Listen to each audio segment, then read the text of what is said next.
Всім привіт, пані та панове! Мене звати Діана Федченко, ви на каналі Кацапського Інферно, і це кіберспорт в ЗСУ.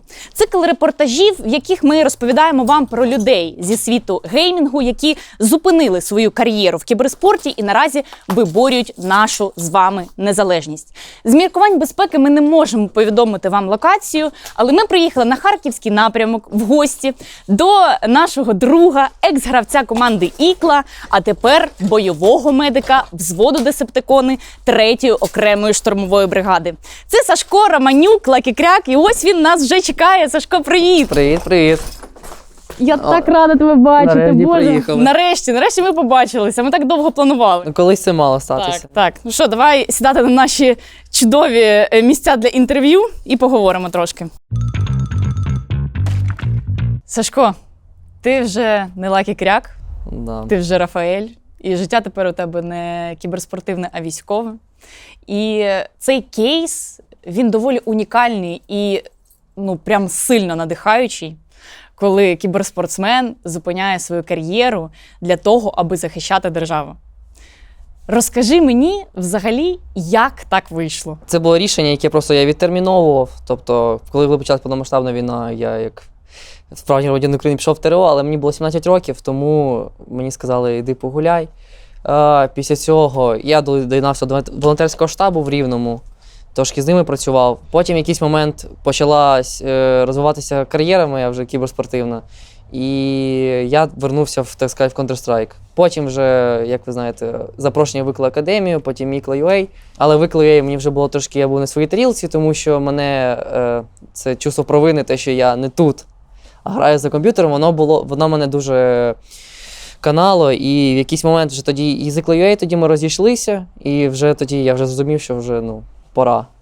І ось я тут. Ми з тобою трошки пізніше поговоримо конкретно про Ікла.UA і таку кіберспортивну складову. Зараз давай зосередимося більше на твоєму військовому досвіді і житті. Розкажи, скільки часу пройшло з моменту, коли у тебе вперше з'явилася думка про те, що от я хочу йти, доєднатися до Збройних сил України, між першим кроком якимсь, між дією? Виходить з 24 лютого.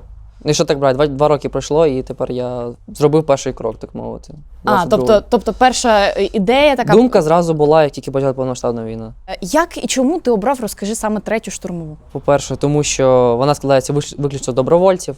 Тобто сюди приходить відбір, сюди просто так не попадеш. Якщо я йду сюди, я розумію, що я буду з кращими, які змогли пройти цей відбір, які вмотивовані, які реально хочуть робити свою справу, тому що в нашій справі це головне – це бути мотивованим і бути знати, чого ти саме хочеш зробити. А ти можеш розказати, як саме проходить відбір?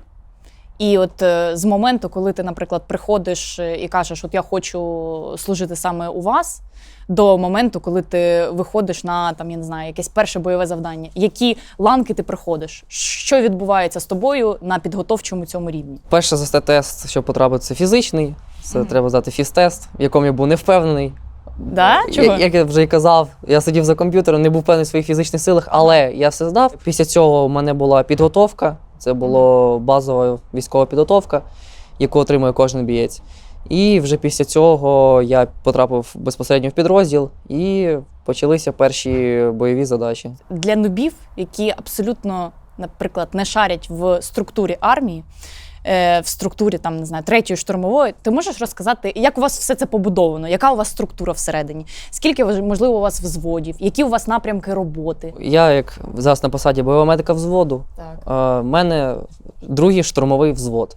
Тобто ми займаємося це штурмові дії та позиційні дії. В нас є телеграм-канал, в якому ми іноді публікуємо контент.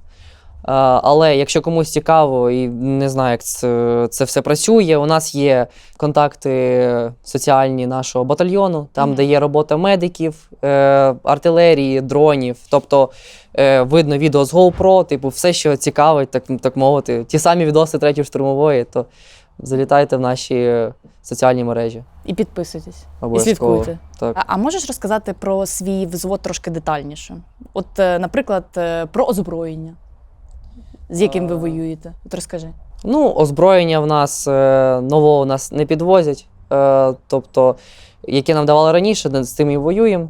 Але, незважаючи на це все, ми продовжуємо знищувати ворога і звільняти нашу територію. А чому не підвозять нове озброєння? Як так виходить? Ну, це вже не моя компетенція, я тобі не дам відповідь на це питання. Просто сам факт. Сам факт, він присутній і він є. Розкажи мені трошки детальніше про твою ідею доєднатися до Збройних сил України. І як на це відреагували твої близькі, твої рідні, мама, наприклад, твоя? У тебе ж сестричка ще є, якщо не помиляюсь? Молодша, так? От розкажи їхню реакцію. Якщо не знаю, як сказати, типу, те, що ця ідея існує, знали, ну, моє оточення, мої рідні знали всі, що ця ідея є, але, можливо, в якийсь момент вони не дуже повірили, те, що я там зможу там перебороти себе і зробити це. Мама сприйняла, так само, як і бабуся, сприйняла нормально. Типу, вони знали, що це станеться, тобто це питання часу. Тобто, вже навіть коли я грав вже в Ікла, вже, ну, я вже тоді дискутував з мамою на цю тему, типу, що ну, так і є, ну, в мене в голові просто ці думки про те, що я сижу, граю, а не там. Ну, в результаті, коли вже це було остаточне рішення, я з мамою поговорив, там, через сльози, але мама розуміла, що це станеться. Найважче було з сестрою, звісно. Хоч їй і 9 років, але... Ну, діти багато вже чого розуміють в 9 років, насправді. Особливо в наш час, і так само вона розуміла. Трошки було такий емоційний момент, але теж тебе підтримує.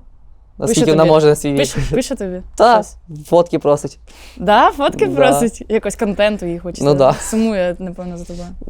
Ну, я теж сумую. Розкажи мені, чи було важко тобі зважитися, враховуючи твій молодий вік? Тобі декілька днів тому виповнилося тільки 20 років. І цей факт, насправді, мене найбільше вражає.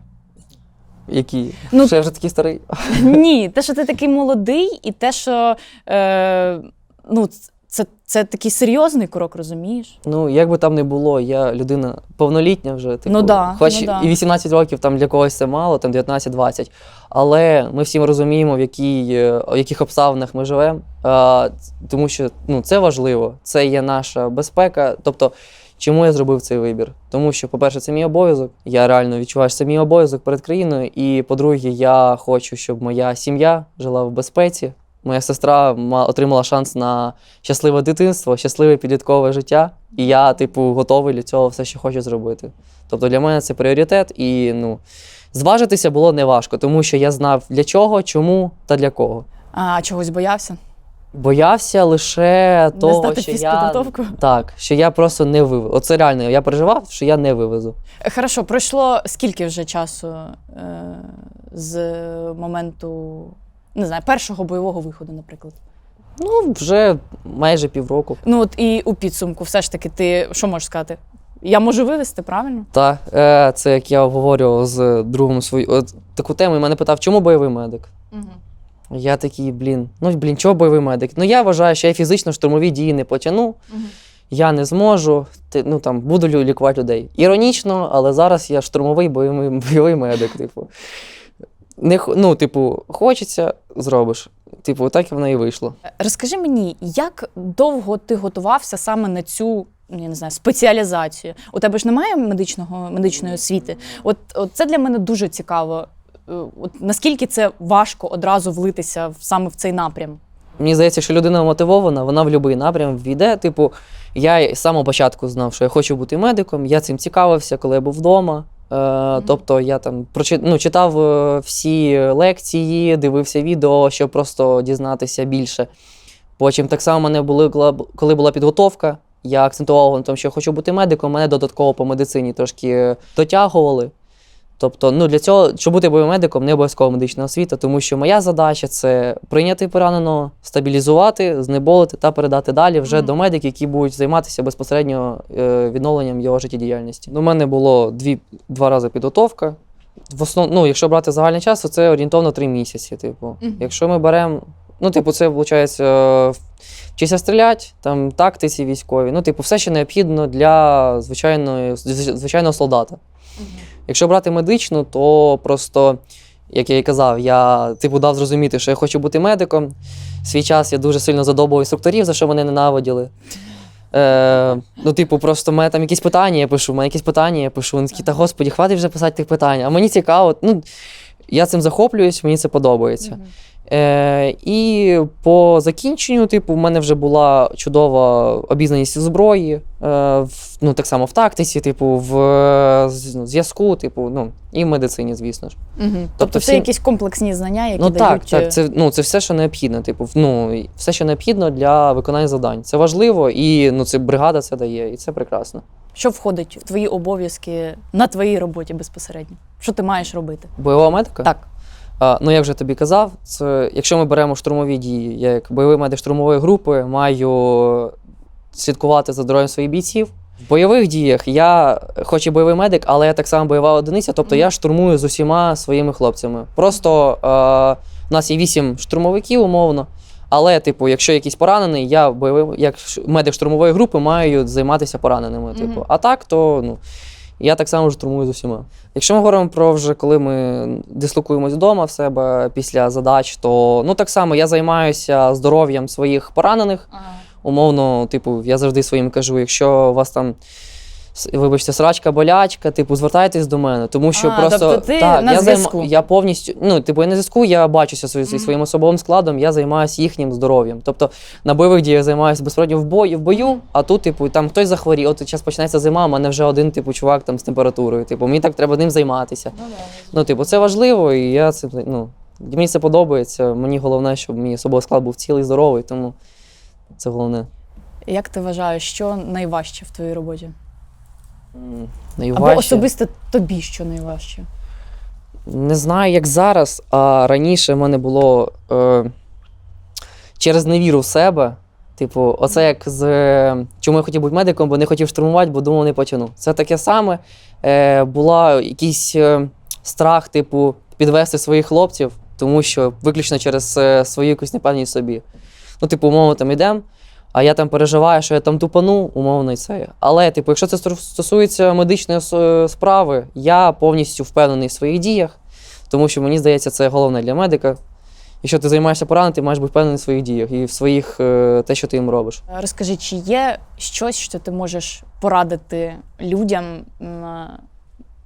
з кіберспорту, а можливо не з кіберспорту, просто людям, які задумуються над тим, щоб доєднатися до Збройних сил України, можливо, до 3-ї штурмової, але не можуть зробити ось цей останній крок, зважитися. Можливо, у тебе є якісь, не знаю, поради? Поради, ну, не розважитися, просто має бути усвідомлення того, для чого ми це все робимо, для чого це все відбувається. Якщо ви відчуваєте, що це вам потрібно, значить воно так і потрібно. Бо просто так ці думки про доєднання в армію не бувають. Тобто, якщо ви так думаєте, значить ви реально так хочете. Тому просто треба бути впевніші собі, зробити цей крок і ну, зробити його свідомо, просто щоб потім не було якихось думок про те, що я зробив не те. Розкажи мені історію свого позивного. Чому Рафаель?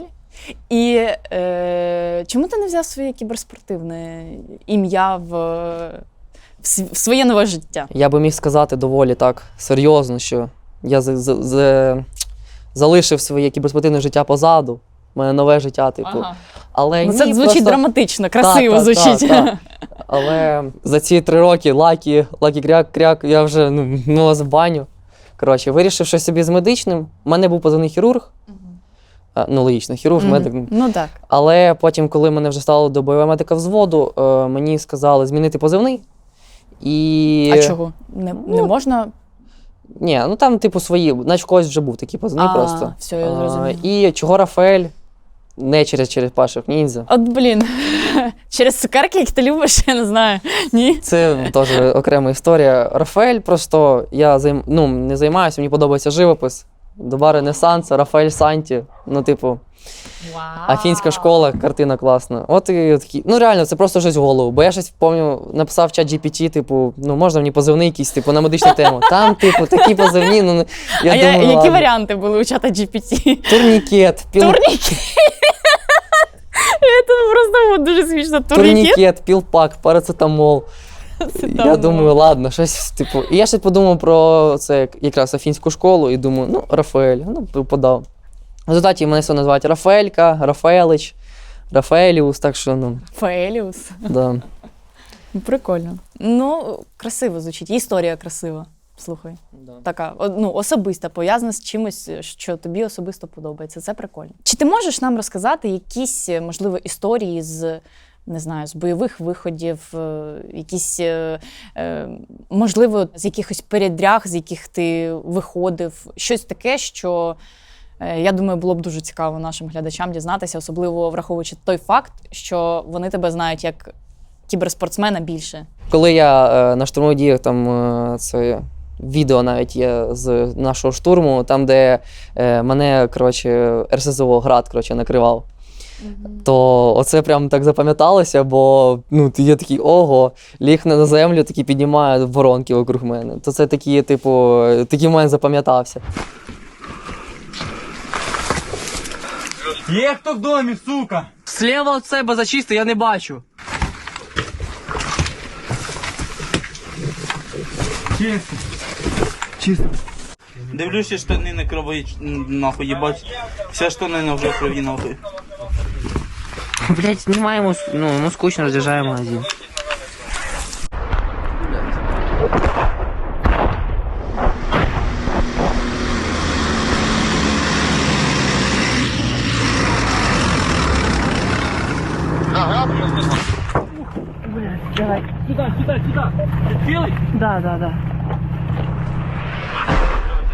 Залишайтесь у укритті, коли буде тихіше, повернетесь. Ви молодці.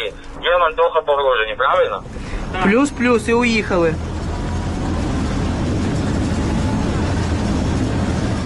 А так, то кожен кейс, який в мене виникає на бойових діях, типу, з тим самим пораненим, це типу окремий кейс, який я сприймаю як важливий, то типу, це буде недовго, якщо ми так сядемо, це не півгодини. От як в моменті, я не знаю, побороти страх, чи є якийсь ступор, чи його немає?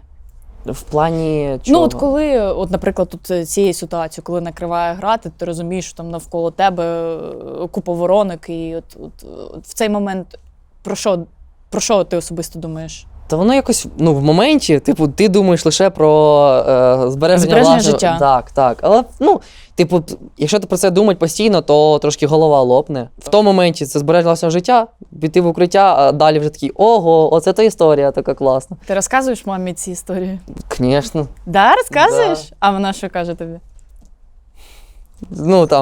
Там, залежить від настрою. Ого, не ого. Є і відео їй показую, типу, там оце, як зі штурму це опублікували, і скіпу, вона така, я кажу, да. А сестрі показуєш чи ні? Вона занадто маленька, напевно. для Ні, такого, не показую, але знаю, що вона маму просто задовбує, капець. Да? Да. Та я коли з нею говорив по телефону, а вона мені, тупо, 9 років, 4 клас, каже, я хочу бути бойовим медиком, я такий, не треба. Тому, так, я хочу, щоб закінчити це, щоб вона не було в них таких думок. Бажано. Щоб в неї було інше життя. Так. Розкажи, як психологічно ти собі допомагаєш у важкі моменти? От я більш ніж впевнена, що є якісь дні, коли ти відчуваєш, що от кукуха закипіла. Що тобі допомагає розгрузитися? Я взагалі не переймаюся через моменти, які зі мною стаються. Типу, в мене трошки своє бачення на рахунок цього. Я сприймаю, це війна. Воно, як не хоч, воно ці події стаються, бо це війна. Якби мені цього не хотілося, щоб не ставалося, але я маю розуміти, в якій я реальності живу, і які події можуть статися або стаються. Якщо напрям нагрузило, але це теж не через війну. Я можу нагрузитися по якійсь фігні. Хтось щось хтось там з моїх чуваків тупанув, я такий, бляха, та скільки можна. То я як людина інтровертна, просто сідаю в своїй кімнаті, закриваю двері, музику, все, хвилин 15, і я вже знову, як зараз, на радостях, на емоціях. Ну, ти такий позитивний, такий бодрячком постійно, я не знаю. Мені важко повірити, вообще, що досі існують такі люди, які так позитивно тримаються.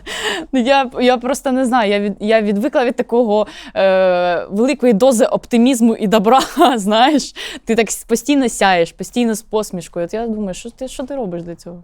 Ну, як виявляється, бачиш. Не можна. більше від мами прийняв таке, я не свої емоції з роботи не прикладаю там умовно на своє особисте життя, а свої емоції особистого життя не прикладаю на роботу. О, ну це Типу, прикольно. я люблю я там люблю в своїй голові полазити, дійти до спільного консенсусу з самим собою, і в мене, типу, все прекрасно. Якщо щось реально я там не можу все, я раджуся. Типу, в мене чудові друзі, які мене вислухають, там, хоч я їх задовбую по 30 разів за день, може бути і таке. Неважно на яку тему, але я знаю, що мене завжди підтримують, я знаю, до кого звернутися, вони знають, що можуть до мене звернутися. І, так і живемо. А це друзі цивільні чи друзі військові? Чи і ті, і ті? І ті, я б сказав би, так. Але, якщо брати вже так драматично, з цивільного життя, типу, трошки люди з мого життя йдуть, типу, розходяться, але, типу, це причинно-наслідковий зв'язок, якби мені сумно не було, але це, типу, це як переїжджаєш за кордон, типу, з тобою спілкуються якийсь час, а потім, в них твоє життя, ви не пересікаєтесь, і люди йдуть, типу, сумно, але, я усвідомив, що потрібні люди, яким ти потрібен, завжди поруч з тобою. Так, це правда.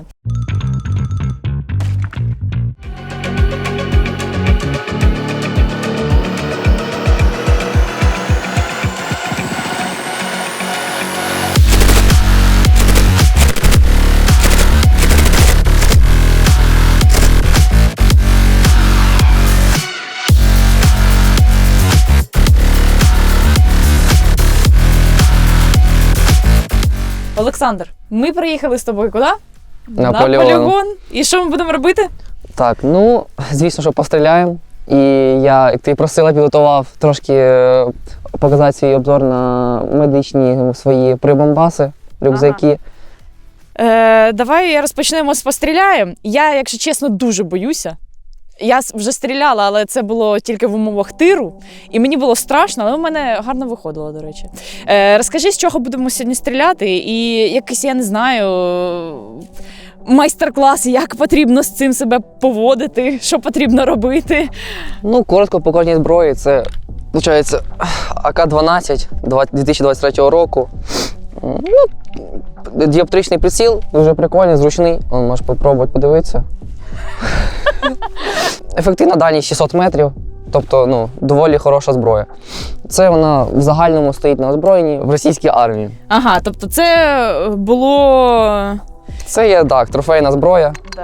Потім у нас йде FN Mini-Me. Це дуже жорстко виглядає, якщо чесно. Це ручний кулемет, тобто в мене хлопці замість калаша беруть із собою ось такого великого брата. Тут є ручка. Яка дальність у цього великого брата? Якщо одиночні цілі, то 800 метрів, якщо там скупчення, то кілометр. Це доволі зручний кулемет, з яким ти можеш просто йти і штурмувати. І третій, це у нас виходить АК-74 укорочений, тобто не вісло, яке називають, а це у нас Ксюха. Ксюха? Ксюха, сучка. Чого Ксюха? Я не знаю, так ти привикли. Це у нас виходить, воно за рахунок того, що маленький ствол, точність, не знаю, може на метрів 300, 100%. А далі вже буде проблема чисто за рахунок того, що воно коротке. Але голосне капець, тому повісив пламігаз хороший, бо стріляє голосно. Так, що ми повинні з тобою одягнутися якось перед тим, як це все тестити, правильно я розумію? Звісно. В правилах безпеки що ми повинні... Правила безпеки, всі, хто користується зброєю, має мати на собі спорядження. Це у нас каска, це у нас йде бронежилет безпосередньо, або платоноска. І у мене буде? І у тебе буде. Вау, я Спеціально заінтригована. приїзд. Дуже дякую. Так, що погнали тоді одягатися. Давай одягну на тебе бронік, якраз вітерець. Так, давай допоможу. Оп. Акуратно, шапка. Так. Він нормально такий важкий. Я за кадром попробувала, скільки важить твоє екіпірування, і я не маю жодного поняття, як ти його носиш. Це важке, а то просто жахливо важке. Це діло звички в будь-якому випадку. Потім звикаєш. Оп. Це кожна людина, яка приїжджає на полігон, вона повинна одягнута бути так, так? Обов'язково. Правильно? Так, розкажи мені, де у тебе що? Так, це, виходить, розлучний пояс. У мене тут, виходить, 2 посумка під турнікети. Ага. Після цього в мене йдуть 4 магазини з одного боку, Ага. 4 з другого. Ага. Позаду в мене є аптечка, яку я використовую лише типу, при штурмових діях, тому що це як додаткова аптечка. Ага. В мене основна на бронежилеті. Ага. Є. Ага. І коли там вдома, мені вона не потрібна, я її знімаю, залишаю вдома. Хожу в основному так. Ну і сумка швидкоскиду, це якщо вже немає боєзапасу в магазині, кидаєш його сюди і все, він тобі не заважає. І скільки ось це важить, от саме оця частина? Я тобі так і не скажу, ну сам пояс, здається, кілограма 2, ну один магазин важить, не пам'ятаю, 600 грам, здається.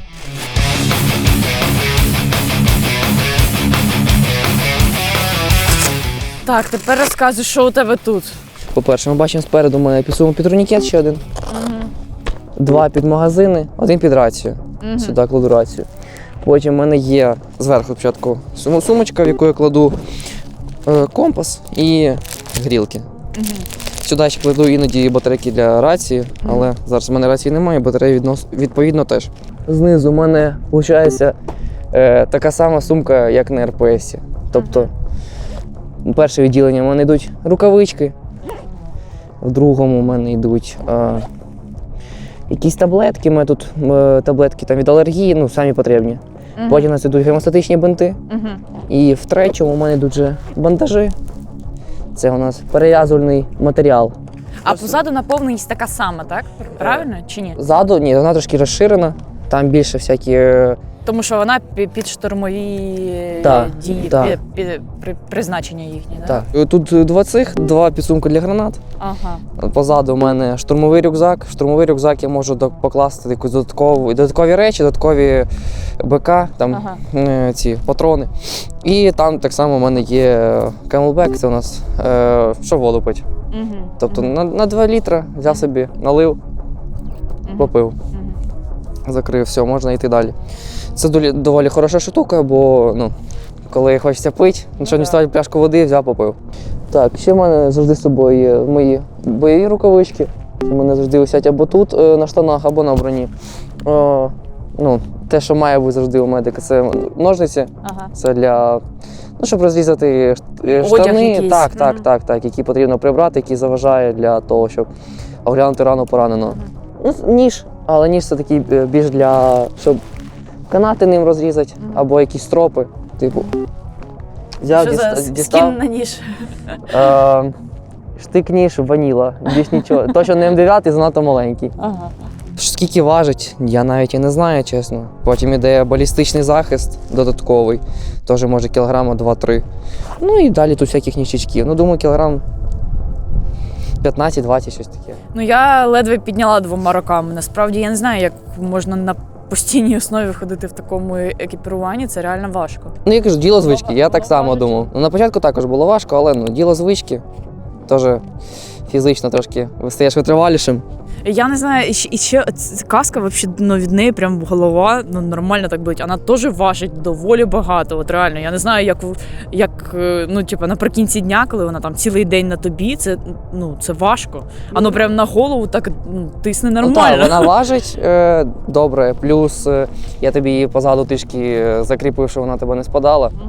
Тому тобі, в принципі, так і вона тобі давить. Розкажи, скільки грошей на тобі?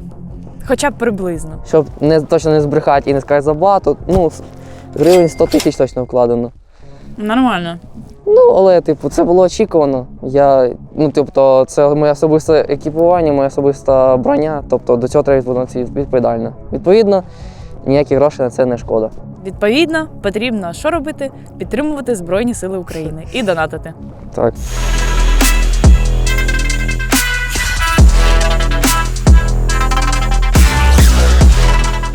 Так, давай інструктаж. Так, знімаємо запобіжника. Якщо ми знімаємо запобіжника, то це ж значить, що зброя готова стріляти, да? Буде використана. Так, їх тут 2. Тепер готово. Так, це у нас запобіжник, це у нас, виходить, одиночні, це у нас автоматична стрільба. Ага. Тобто все стоїть на одиночні, вже патрон в патроннику, тобто зброя вже готова до стрільби, до виконання своїх завдань. О, Боже, страшно. Тут нічого, знімаємо, прицілюємося. Тут діоптричний приціл. Прицілилися і стріляємо. Звучить просто так. Знаєш, 3 кроки. Та що, просто знімаємо, прицілюємося і стріляємо. Ну, типа, нічого важкого. А насправді, ну, типа. Важкого нічого? Ну, насправді, мені здається, що тут багато чого важкого. Ну, зброя трішки серйозніше, ніж 4, де ти стріляла. Ну, так. Але стріляє так само. Угу. Зараз я приклад дістав, має бути вже краще. Тобто, будеш пробувати? Ні, ну ти, може ти спочатку зробиш постріл, потім я спробую? Давай. Ну, головне це настійка, вкладка. Прицілилися. Закінчили, поставили на запобіжник. У мене в ушах пищить. Ну трішки. Охренеть, я боюсь. Я реально боюсь, ребята, я не знаю. В тірі було якось не так страшно. Хорошо, а що мені треба? Це ж треба з запобіжника якось Так. прибрати. Давай пальцем. От, бачиш? Чікс. Давай вперед. Надавлюй.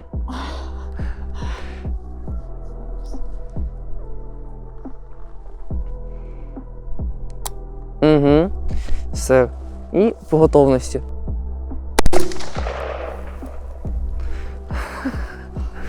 Зразу зникло, да? Всі переживання. І в зуби не вдарило. Це пиздець як страшно. В тірі взагалі не так. Давай його поставимо назад, щоб я нічого На не себе нажала. тепер. Так, Все, супер. так як я. Да, все, стало. Ну, типу, в тірі просто у тебе є можливість якась тільки прямо, ти закритий з усіх сторін, ти нічого, ну тобто ти бачиш тільки свою ціль, у тебе немає якихось там, не знаю, людей і ще когось навкруги, і ти розумієш, що ти максимально захищений. Угу. А тут, ну, типу, навкруги оператор, Олександр, наречений, військовий Олександр. Умови зовсім інакші і взагалі, якщо чесно, не весело, а страшно. Ну, У тебе не було б боязні зброї, коли ти її вперше в житті взяв у руки? Ну, звісно, ні, бо я розумію, навіщо я її беру. Ага, В цьому плані трошки легше в мене. жорстко. От буде легше для тебе. Тут просто вже пальцем опустила донизу. Угу. Тут вже навела. Ну, тут вже звичайний приціл. Тобто у тебе є виріз, мушка так само навелась.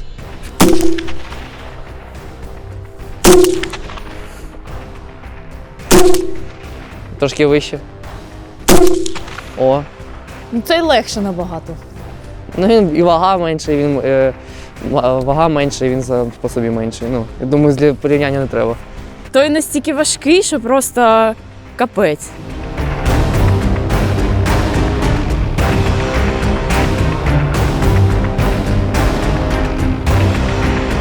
Так, поговорюють, що така зброя є в кейсі? Ну, схожа М249, але це у нас, виходить, FN Mini-Me, бельгійська розробка. Це на 5,56. Є на 7,62. Він більший і патрон теж трошки більший, якщо порівнювати. Тут є ручка для переносу вогню, щоб можна було удачно за нею триматися і зручно. Цей варіант кулемета беруть з собою на бойові завдання замість калаша. Тобто, якщо є кулеметик, він може з собою просто взяти і воювати з таким причандалом. Жесть. Вона постійно ставиться на ножки, чи її можна і в руках, в принципі, тримати? Ну, в основному, типу, якщо... Вона ставиться, так, в основному? Так. Ну, взагалі штурмується он. Як з калашом, взяв, приклав і пішов. Ти от ставиш сошки, ніжки ці, і ти можеш повністю всією вагою тіла вперти. І куди ти дивишся? Дивишся сюди? Так само, як в великому калаші, як ти його називаєш. Тут є... А як його називати? А це великий брат, я не знаю. Великий брат, добре. Зводиш з мушкою і так само прицілюєш, стріляєш. Ага. А куди ми стріляємо цього разу? Ну, куди хочеш. У нас, Головне, не в камеру. Головне в камеру, бо оператор буде злий. В чому прикол цієї зброї? Натівська зброя взагалі вона легша чим, тому що якщо вона не заряджена, немає сенсу ставити запобіжник. Це у нас натівський 5,56 калібр. Беремо, заряджаємо, все. Закрили. Так, дивимося, що нормально. Не тікай від мене. Я боюсь. Заряджаємо. Все. Якщо готовий, починаєш працювати.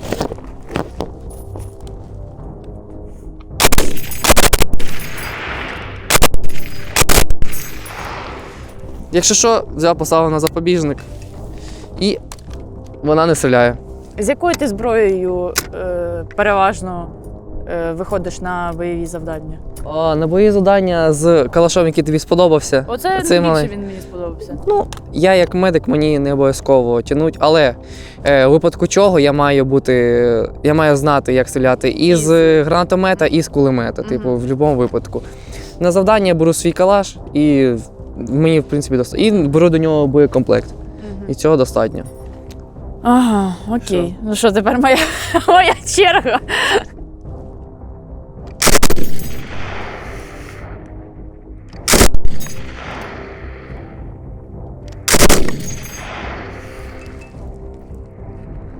Якщо все на запобіжник. А пахне як?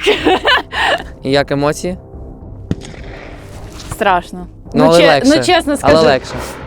Чесно скажу, страшно. І оце прям важко. Що саме? Тобто, ну вона сама по собі доволі така громістка і важка. Вона опирається в плече, ну прям конкретно, і на неї упертися потрібно конкретно.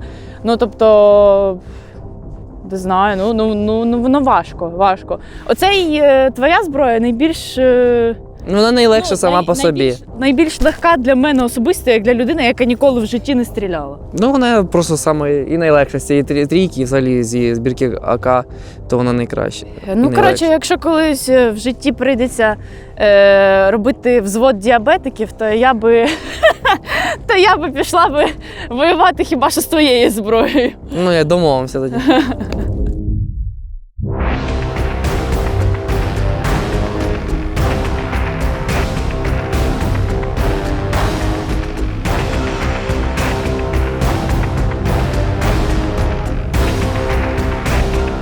Олександр, я хотіла, щоб ти мені показав, які в тебе є 2 чудових рюкзачка, показав, що там всередині, розказав, які прилади для чого тобі потрібні, і якийсь коротенький майстер-клас, можливо, по тому, як правильно накладати турнікет. Давай, розпочнемо. Ну, у мене є всього 2 рюкзака. Перший один з них використовується якщо йду на позиції якісь нові, мені потрібно затягнути медицину. Ага. Тобто я беру цей побільше. Я ще поки його не задіював, як такий, воно і добре. Він чим відрізняється? Тим, що він більший, компактніший. Туди можна більше речей необхідних покласти, які мені потрібно. Ну, умовно, якщо мені потрібно бліндаж зробити як стабілізаційний пункт для збору поранених. Мені потрібно як можна більше речей, фармакології і так далі.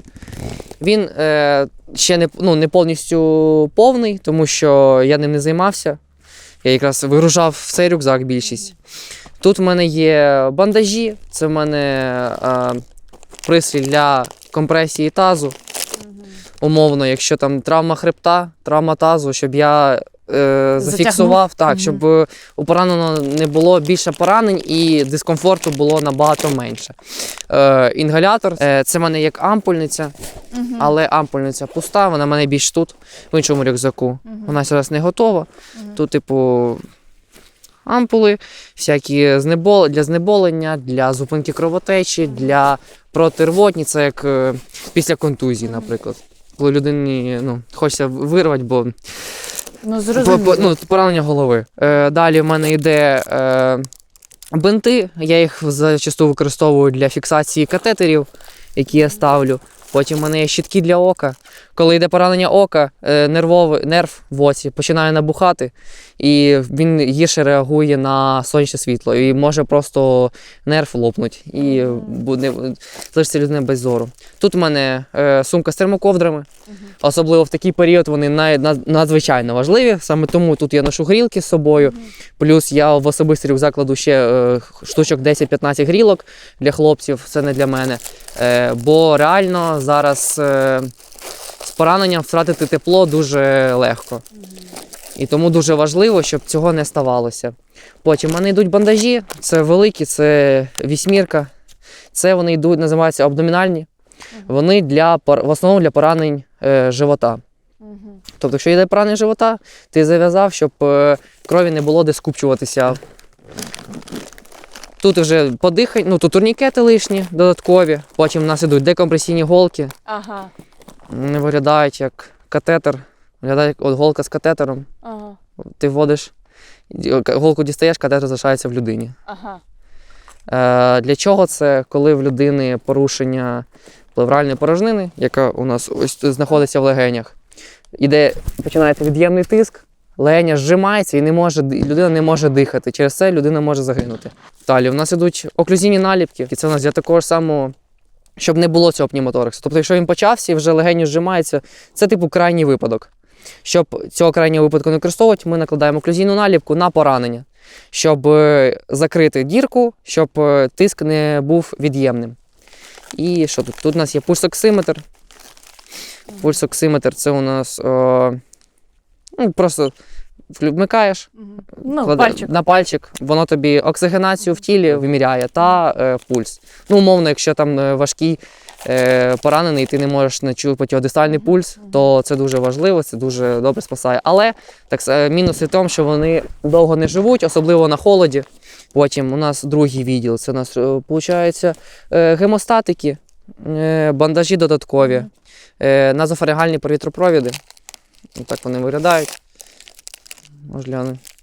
Це якщо людина без свідомості, але і вона, з рахунку того, що вона без свідомості, вона лежить стабільно в боковому положенні, язик може запасти в горло, і щоб людина може задихнутися. Для цього вставляється назофарінгальний повітропровід, щоб людина могла дихати.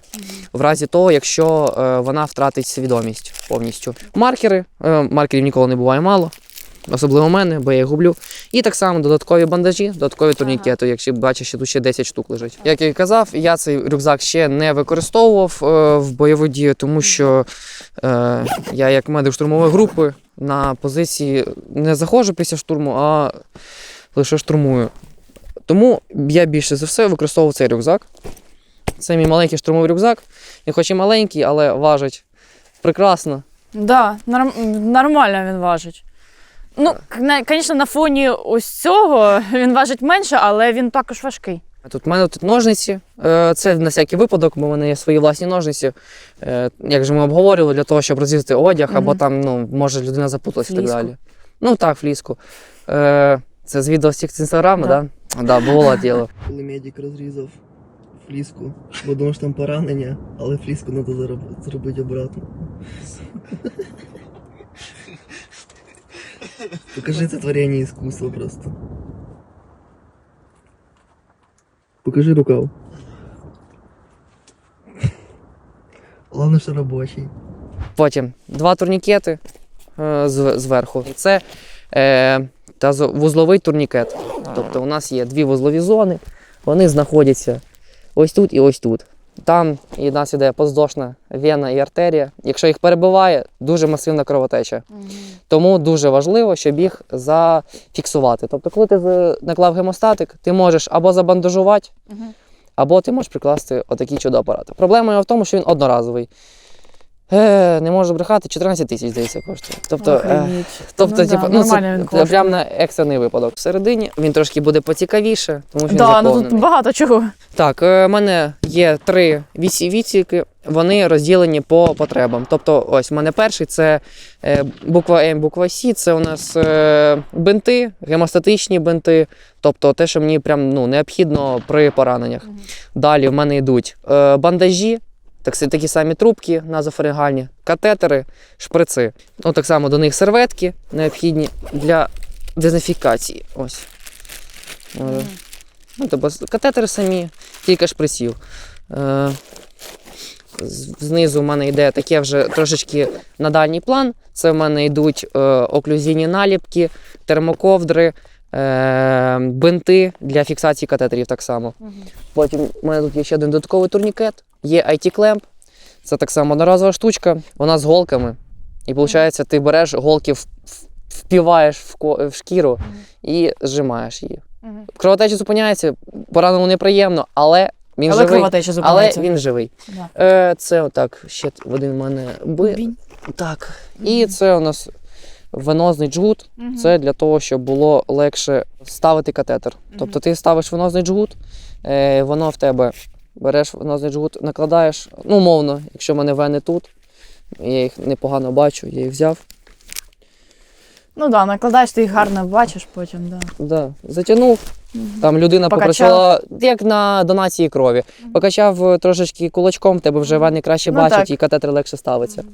Далі в мене тут вже додаткове, просто що мені потрібно. Це у нас іде шина. Шина для переломів.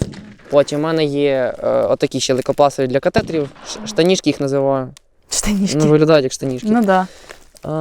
Потім ще одна шина. Є у мене ось такий засіб, називається Ікстат. Він як шприц іде. Всередині губки гемостатичні для зупинки кровотечі. Якщо отвір маленький і ти не можеш пальцем туди пролізти. так, ти його береш, взяв, губки зайшли засунув. з контактом з кров'ю, вони розбухають і кровотеча зупиняється. Перейдемо до ампульниці. Моє саме улюблене. А чого? Не знаю, колоть людей. Колоть людей любиш? Ні, але з розумінням, що це їм реально допомагає. Ну так. Тут в основному саме необхідне, це в мене йдуть знеболюючі, протирвотні, йде диклофенак, так само, якщо там спина в когось. І в нас йде транексанова кислота, в мене її як можна більше. Транексанова кислота, вона зменшує швидкість потоку крові в організмі. Тобто, умовно, якщо ти введеш 300 пораненому 2 грами треба, це виходить 4 ампули, в нього кров трошки менше починає бігати по організму і, відповідно, трошечки повільніше буде Виходити. так. Угу. Перед бойовою задачею, коли там, типу, я знаю, що у нас має бути штурм, я буду медиком штурмової групи, я готую під потреби собі рюкзак. Тобто я перевіряю, чого мені не вистачає, чого мені вистачає, і формую його так, щоб в мене в випадку чого були все, що потрібно. От в випадку чого в мене є ще одна аптечка, і так само можу, якщо взяти оцю аптечку, яка в мене позаду. Цей наполовину пустий, але ну, трошки теж різниця в вазі присутня. Ну да. Тому добре, що я поки з ним не був задійний, тому що, тягти свій особистий рюкзак і потім ще цей, навіть з цим не дуже вже приємно, а тут... У нас є імітація пораненого, майстер-клас по тому, як накладати турнікет. Погнали, Олександр. Насправді накладати турнікет дуже важливо, тому що якщо в тебе поранення і воно масивне, в тебе орієнтовно є від 30 до 40 секунд, щоб накласти собі турнікет, тому що через втрату крові в тебе починає стан свідомості змінюватися. Ти починаєш, тебе починає кружлять, як стан оп'яніння. І вже потім тебе просто може не вистачити сил докрутити фінальні воротки. Тому це дуже важливо, це треба робити швидко.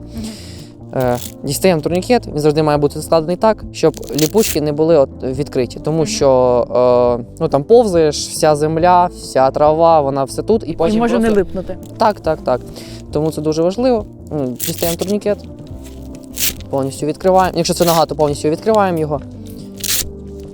Ми беремо під ногою поранену, заводимо максимально високо. В медичному це називається проксимально високо. Дуже важливо зробити максимально сильний перший затяг. Тому Прям що, сильний, так? Наскільки дозволяє сили. Тому що чим сильніше ти затягнеш перший цей затяг, тим менше разів тобі Прийдеться прикрутити. Так. Це набагато більше часу буде займати і так далі. Тому максимально так взяв, натягнув на себе, натягнув наскільки можеш, все, наліпив. Дуже важливо, щоб приліпити цю штучку. Все, як затягнув, починаєш крутити. Саша, держись. Бля, зараз буде боляче, так? Скажи, коли буде больно. Вже больно. О. Взагалі, щоб Сашко не страждав, коли поранений каже «ау», то це треба ще один раз прокрутити. Але, ми його не будемо мучити. Так.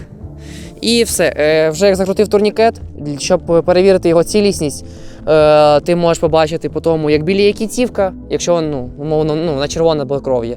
Вона починає біліти, в іншому випадку може почати трішки синюшність, або можна ось в кожної людини під кістяшкою є ямочка.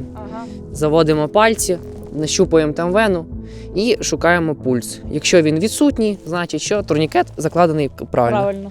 Так. І все, вже після цього поранений вже попадає до мене, де я йому розрізаю штани і дивлюсь, чи взагалі потрібен цей турнікет. Можливо, там якась, як я пояснював, може бути якась фігня поранення, просто залатав, все, турнікет попустив. І пару питань, які у мене залишилися. Питання номер 1, дивись. Ти казав, що є 30-40 секунд. Якщо ти не маєш можливості добігти до пораненого, він сам має турнікет, він повинен сам накладати собі турнікет, правильно? Якщо не дозволяє бойова обстановка, умовно я не можу до нього підійти допомогти йому, він має зробити все можливе, щоб зробити самому собі накласти допомогу. І питання номер 2. Якщо ти не бачиш, де відбувається поранення, де рана, куди правильно накладати турнікет? Якомога вище? Чи як це тоді? Як розпізнати, де саме надати собі допомогу? Навіть якщо Або не знаю, іншому. це називається червона зона. Тобто, коли у тебе поранення, ти 100% його відчуваєш, де яка кінцівка. І все, що залишається, це максимально високо. Проксимально високо це називається в медичному слензі. Це треба накласти на кінцівці. І вже потім його мають доставити до мене. Ми записуємо це, коли в Україні масований обстріл. Сьогодні зранку. З самого ранку. Можливо, досі триває.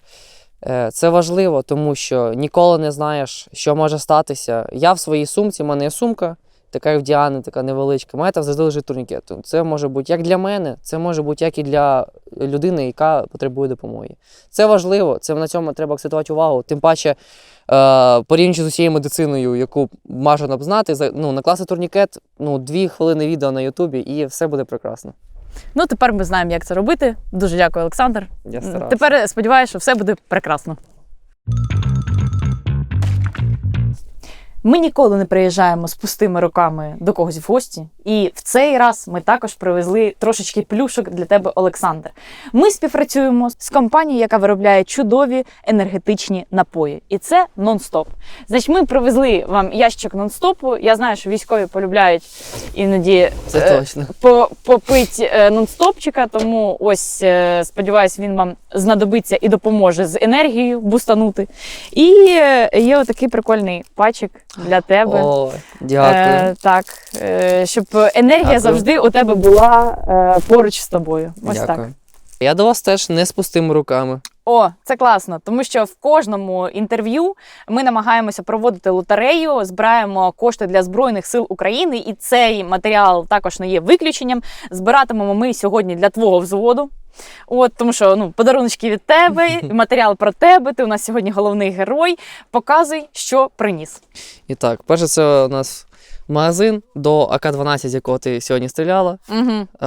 Це мене налякав сьогодні. Так, це можна розіграти. Руснява, оригінальна, нова аптечка, знята теж з мальчика в трусиках. У-ля-ля! Це повністю нова, я її відкривав, нічого не брав, тому доволі Тобто хороший. там всередині... Все, що є. Тому доволі хороший сюрприз. Далі у нас іде сумочка і короб з кулемета, з якого ми сьогодні стріляли. Так, в окопі, з яким сиділи, так? Так, З тобою разом. доволі корисна штука. Я її, це як звичайна коробка, і можна її відкрити і заділити для збору якихось особистих речей. Та руснява радіостанція. Вона вже не працююча, Капець. доволі класна. То теж вважаю, буде прикольний подарунок для власної колекції. Жорстко. Дуже дякую. А скажи, це твої все трофеї, правильно я розумію? Це ти їх... Це особисто тобою? Радіостанцію ні, а аптечку та магазин так. Ага. Це прикольно. Всі умови ми залишимо в описі під цим відео, і посилання на банку, і скільки потрібно задонатити для одного квиточка. Окрім цього, ще ми додамо в лотерею, як завжди, ящик найкращого нон-стопу, найкращого енергетичного напою. Беріть участь, підтримуйте Збройні Сили України. Так. Ми вирішили зробити турнір між двома Сашками 1 на 1. Олександр Петрик з команди Холодців, екс-кіберспортсмен з команди Ікла, представляє 3-ю штурмову. Батл 1 на 1 на ноутах Asus розпочнеться через декілька секунд буквально. Тобі тільки, Олександр, потрібен килимок. До речі, килимок. У нас килимок відповідний. Пропоную тобі його підписати. Ми його додамо до наших лотів. в нашу лотерею і розіграємо його також за донати. Надіюсь, переможцю сподобається. Так. Батл розпочато. Цікаво, розучився ти грати чи ні? Побачимо. Шансів у тебе небагато. Я в формі.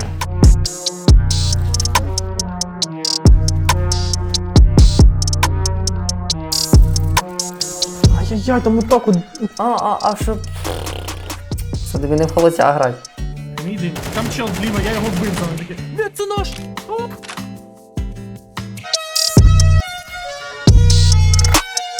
Противника свого взагалі перестав. Ні, це щас розберемося. О, це інша справа. Так, 6-4, нормально.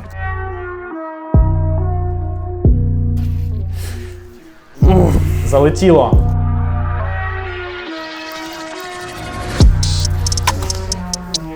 Це була твоя помилка, з якої я зіграв.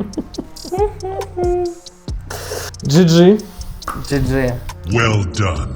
Це й не дивно, що Олександр, він же Рафаель, виграв у цьому протистоянні, тому що він грав на ROG Zephyrus G16. Цей тонюсенький і легесенький ноутбук вирізняється ще й особливою потужністю, тому що у максимальній конфігурації він оснащений процесором AMD Ryzen AI 9HX 370 з прискорювачами алгоритмів штучного інтелекту та відеокартою NVIDIA GeForce RTX 4070 для ноутбуків. Також він впорається як із найновішими іграми, так і найсучаснішим програмним забезпеченням. Неважливо, що ви робите, чи то граєтеся, чи телефонуєте бабусі по відеозв'язку, чи монтуєте відос, штучний інтелект працює за лаштунками, аби зробити ваш досвід використання цього ноутбуку тільки краще.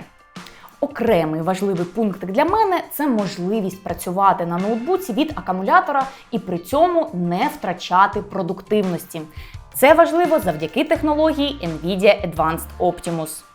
Ну а плавність і чіткість ігрового процесу забезпечує OLED-панель, яка пропонує роздільну здатність 2,5К та неймовірну щільність пікселів на 16-дюймовому екрані.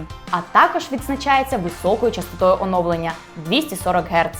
Ще більше інформації про ROG Zephyrus G16 шукайте за посиланням в описі під цим відео. Життя українців розділилося на до 24 лютого і після. Розкажи мені, будь ласка, чим ти займався 23 лютого? Як виглядав останній день життя до і вже перший день життя після у тебе особисто?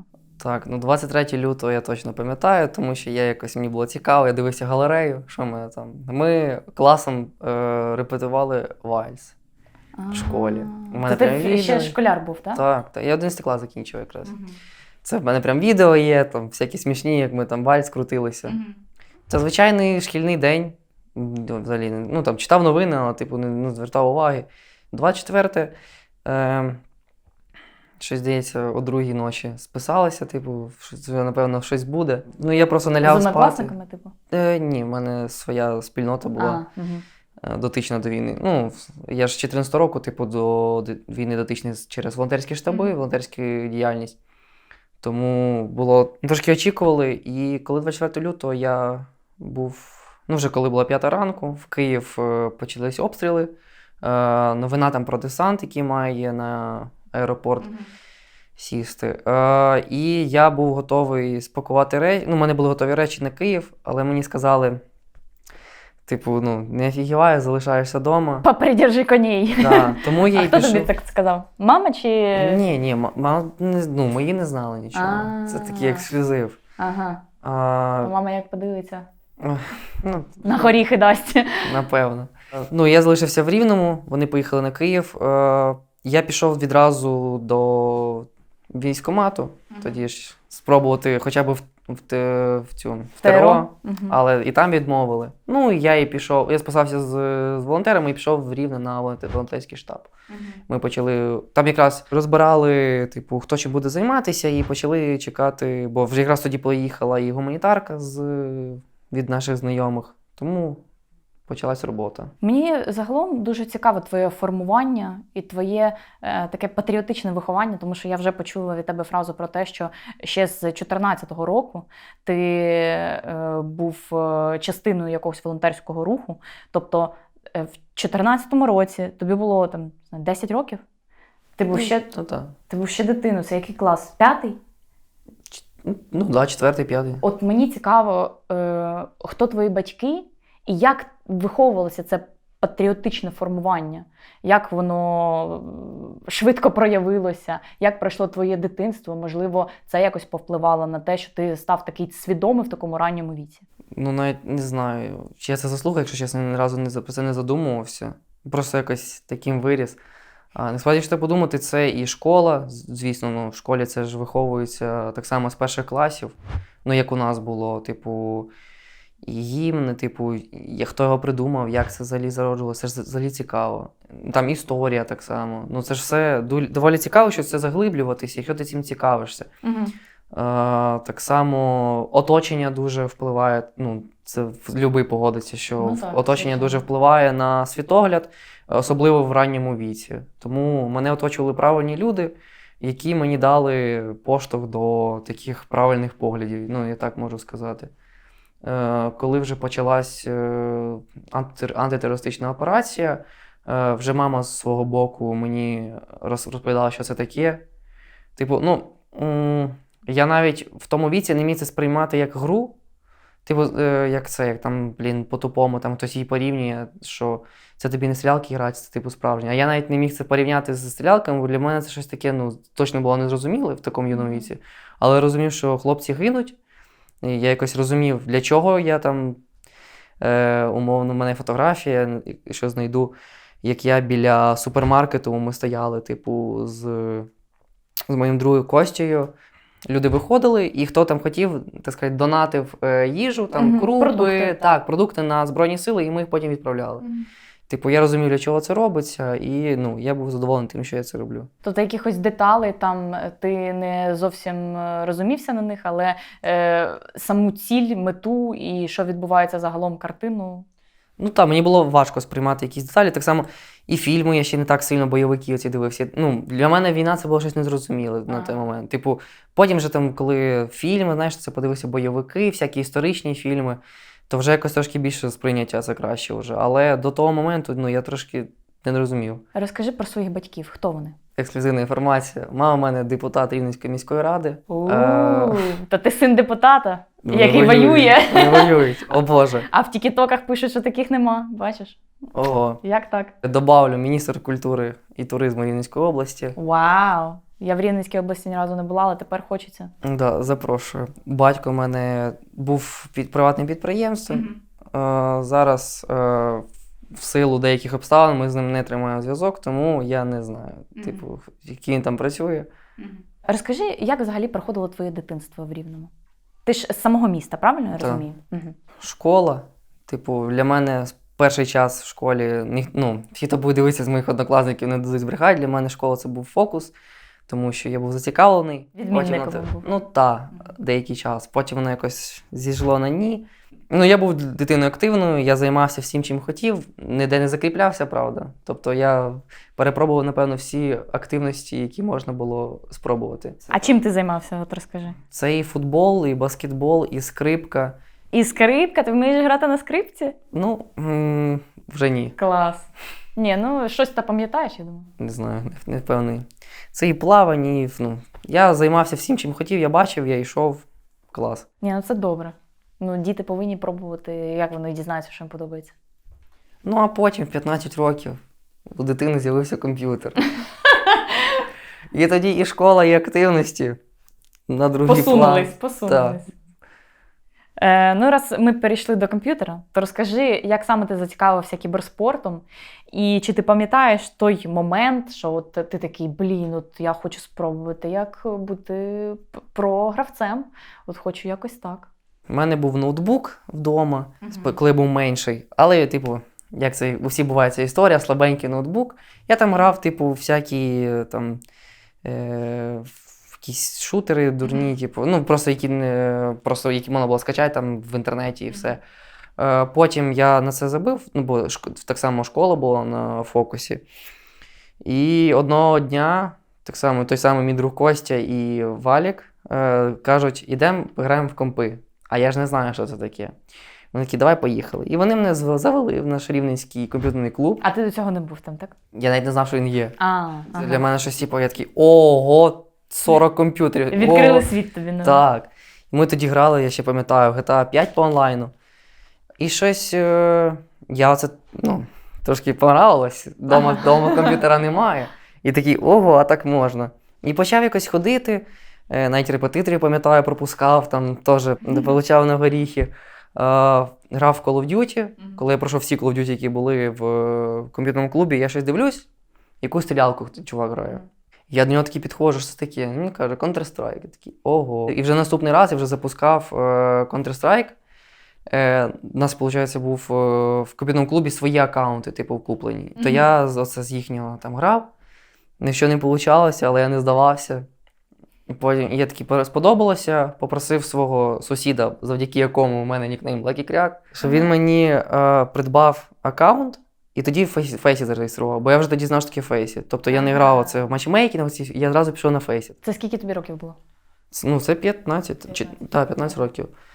І це він мене зареєстрував під своїм нікнеймом, одиничку просто подавав в кінці всюди. Так я вийшов Lucky Crack 1.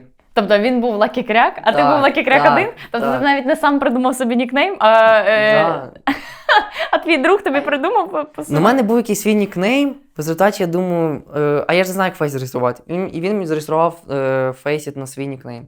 Ну я такий, блін, а це треба там 1000 Фейсіт поінтів, щоб поміняти. А я ж не знаю, як їх отримати. Коротше, окей, хай буде такий, я не проти. Так, я зрозуміла. А у нас просто спільні знайомі ще є, і вони знали, що в нас є Lucky Crack, який грає в Доту, і Lucky Crack, який грає в КС.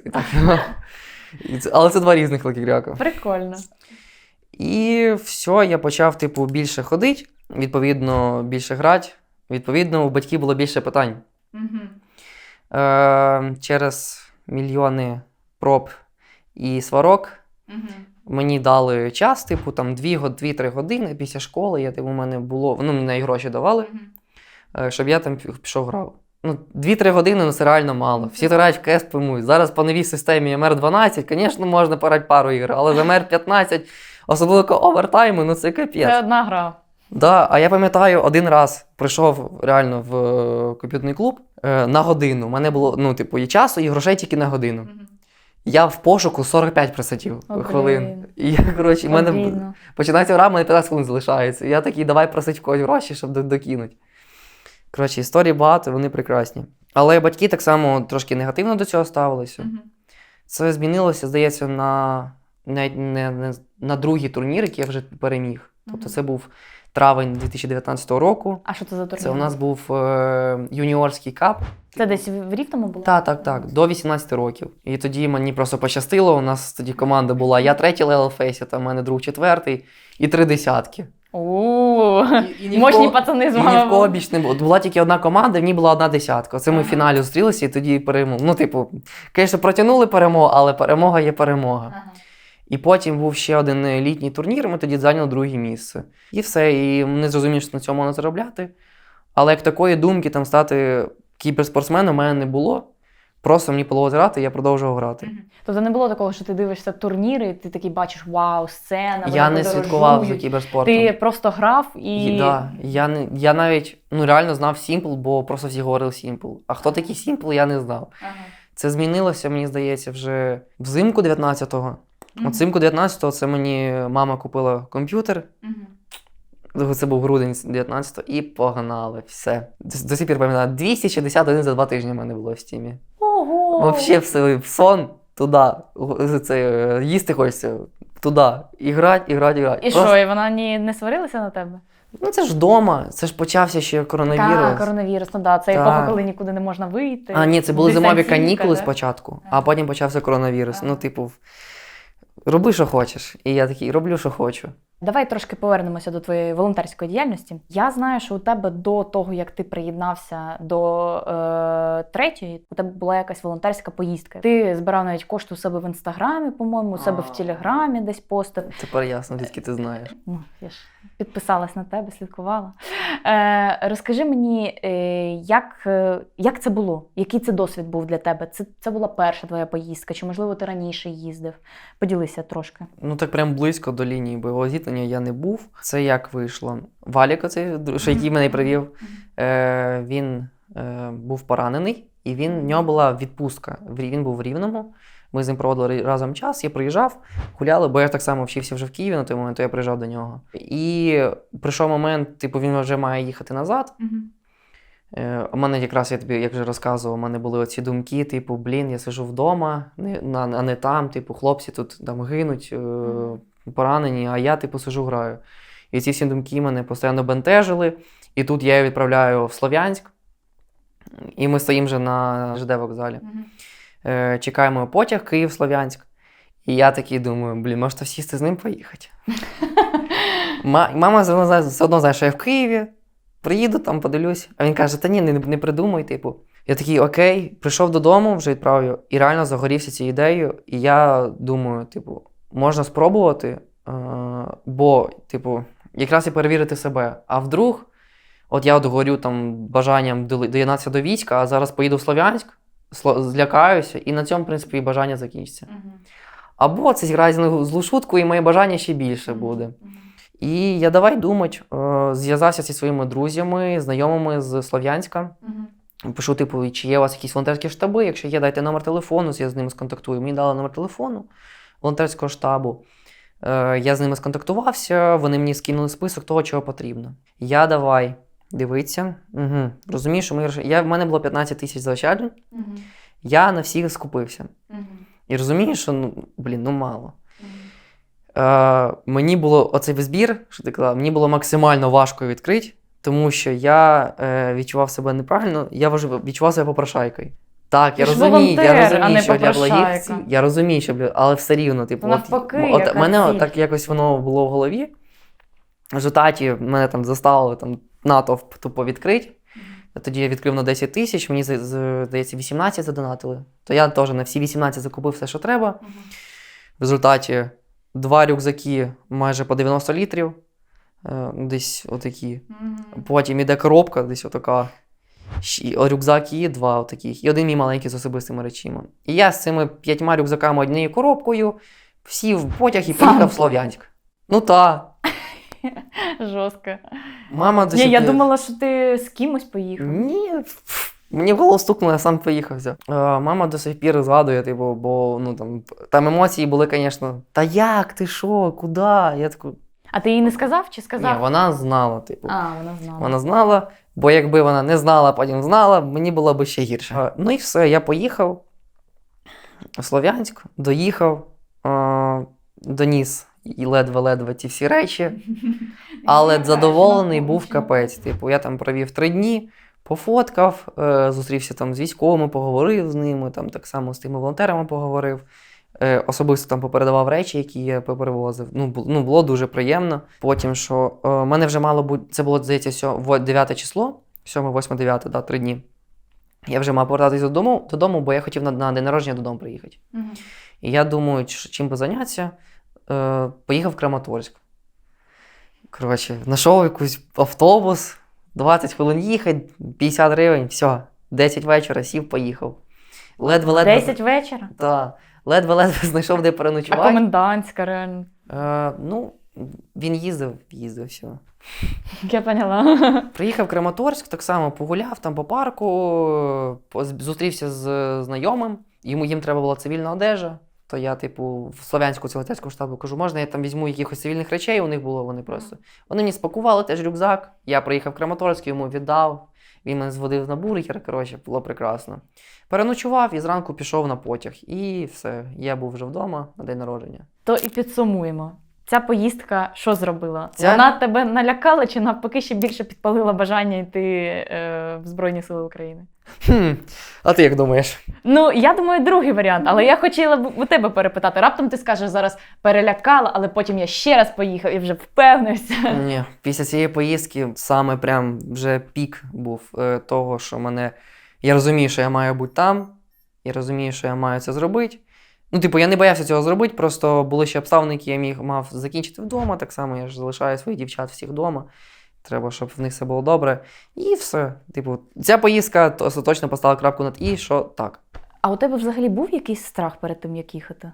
Ти все одно їдеш на схід. Це твоя перша поїздка на схід була? чи ні? Ну, ні, взагалі ні, але, типу, так близько так. Ну, от у тебе був якийсь страх? Ти там боявся, не знаю, якогось прильоту чи чогось ще? Я був настільки excited, що мені було взагалі поворот. Ну, я ж кажу, я Валіка сидив на потяг, мені було пофіг, я ще заходжу на Укрзалізницю, дивлюсь, є квитки. Я вже думав реально взяти квиток, поняв сісти. Мама така, ти де? В Слов'янську. Враховуючи твоє раннє формування такої національної свідомості, я хотіла в тебе запитати, чи ти одразу сприймав російський кіберспорт як ворожий? Чи був час, коли було по-інакшому в твоєму житті? Було по-інакшому, типу... Розкажи, як? От як по-інакшому? Ну, типу, я там не... Просто грав з російськими гравцями, типу, тримав з ними контакт, типу, це фейс. Це якісь відомі російські гравці, чи це просто... Ну, зараз вони, да, типу, відносно, типу, на рівні вже грають А хто хорошому. Не скажу. Що, це секретна інформація? Серйозно? Так. Ну, тір 2, тір 3, типу, там такі нікнейми. Я хоч і розумів те, що відбувається, але все-таки в мене свідомість трошки була. Ну, на той момент вона не була так сформована, типу, ідеально. Тобто в мене були. Ну, я не хочу продовжити в силу віку, але були вагання, типу, ну. І це. Ну, та, і грав з російськими гравцями, грав ці російські всякі турніри. Ну, ніхто прям відкрито, як зараз, не, типу, пропагував цю правильну думку про те, що грати це ненормально з росіянами. Ну так, я згодна. Типу, ну ти можеш погодитися, раніше Так. такого не було. Звичайно, раніше це сприймалося окремо від війни і Так, від АТО. так, від, так. Бо у нас не було такої великої пропаганди внутрішньо в країні про це саме. Так. І відповідно в кіберспорті воно такого і не буде. Тому так, маю виноват, грав. Твій найяскравіший кіберспортивний досвід, він був пов'язаний з командою «Ікла». Це була професійна команда вже з зарплатою, буткемпом, зйомками. Розкажи нам, давай з самого початку, як ти там опинився? Так, саме перше, що я розумів, що може щось бути, це я пам'ятаю, це був Новий рік, з 22 на 23 рік. І я щось з Ромою Вульфом списався. І щось, типу, там привітаю з Новим роком, він там якісь історії запостив. І він щось, типу, пише: «Спасибо, братан, тобі теж». І такий в кінці: «Скоро побачимося». А я щось, типу, чув, що там Ікла має академку відкривати. Ну, типу, це було на рівні чуток, так. Це не було на офіційному рівні, ніхто не анонсував. І я такий, я якось звернув на це увагу, типу, може, але щось таки, може, так, типу, просто сказав. Тобто я не був впевнений в цьому. А потім він мені написав, типу, каже, що на тест. Я такий, ого, ну все, треба себе проявити. Тоді ж у нас і був тест, я ще пам'ятаю, на каналі Ікла. І все, і після цього вже сформувалася п'ятірка. Нас позвав Вольф TeamSpeak, ми тоді ще з Максимом Беднарським обговорили. І вже, типу, це вже було на офіційному рівні. Типу, в контракт і погнали тренуватися. Чи ти можеш це сприймати як корисний кіберспортивний досвід? І чи ти можеш мені узагальнити про своє перебування в Ікла? Як тобі було там? Що ти можеш виділити з цього періоду? Що тобі, можливо, подобалося? Що ти зараз аналізуєш як класний досвід? Що ти зараз аналізуєш як щось незрозуміле і не те, наприклад, що тобі було потрібно? В будь-якому випадку, люба команда – це досвід. Ну, типу, він може бути як позитивний, так і негативний. В моєму випадку був і той, і той. Якщо брати позитивний, все-таки команда, тренер, коли за тобою ви одне від одного залежите, тобто це не так, як в міксі, типу, ой, ти лох. Іди, і взяли кікаємо якось. тебе. Так. Типу, це, ми п'ятеро розуміли, що це як довгострокова п'ятірка, і нам треба реально тренуватися, і ми, в принципі, в такому темпі почали, типу праки. Я особисто дуже серйозно відношуся до self-improvement. Тобто я був готовий жертвувати сном, але, типу, їбашити. В результаті це трошки зіграє в майбутнє зі мною дуже поганий жарт. Але, типу, ми так і продовжували, типу, там 140, 150, 160 годин за 2 тижні. Це для мене було, важливо, бо я дуже хотів розвиватися. Я не буду заперечити, що в деяких моментах я був лінивий, можливо, дурний, бо я міг не послухати якусь пораду, яку мені дасть тренер, або я не міг послухати пораду, яку мені дасть тімейт. Це був якийсь селф-аналіз. Після цього вже навіть тут, просто там згадував якісь періоди, просто було цікаво позгадувати.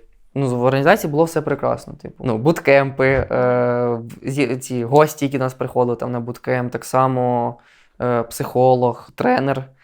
І хто там ще у нас був? Медіакоманда у вас була. Медіакоманда, само собою. Тренер був, у нас були ранкові зарядки по Діскорду. Фітнес-тренер. Фітнес-тренер, так.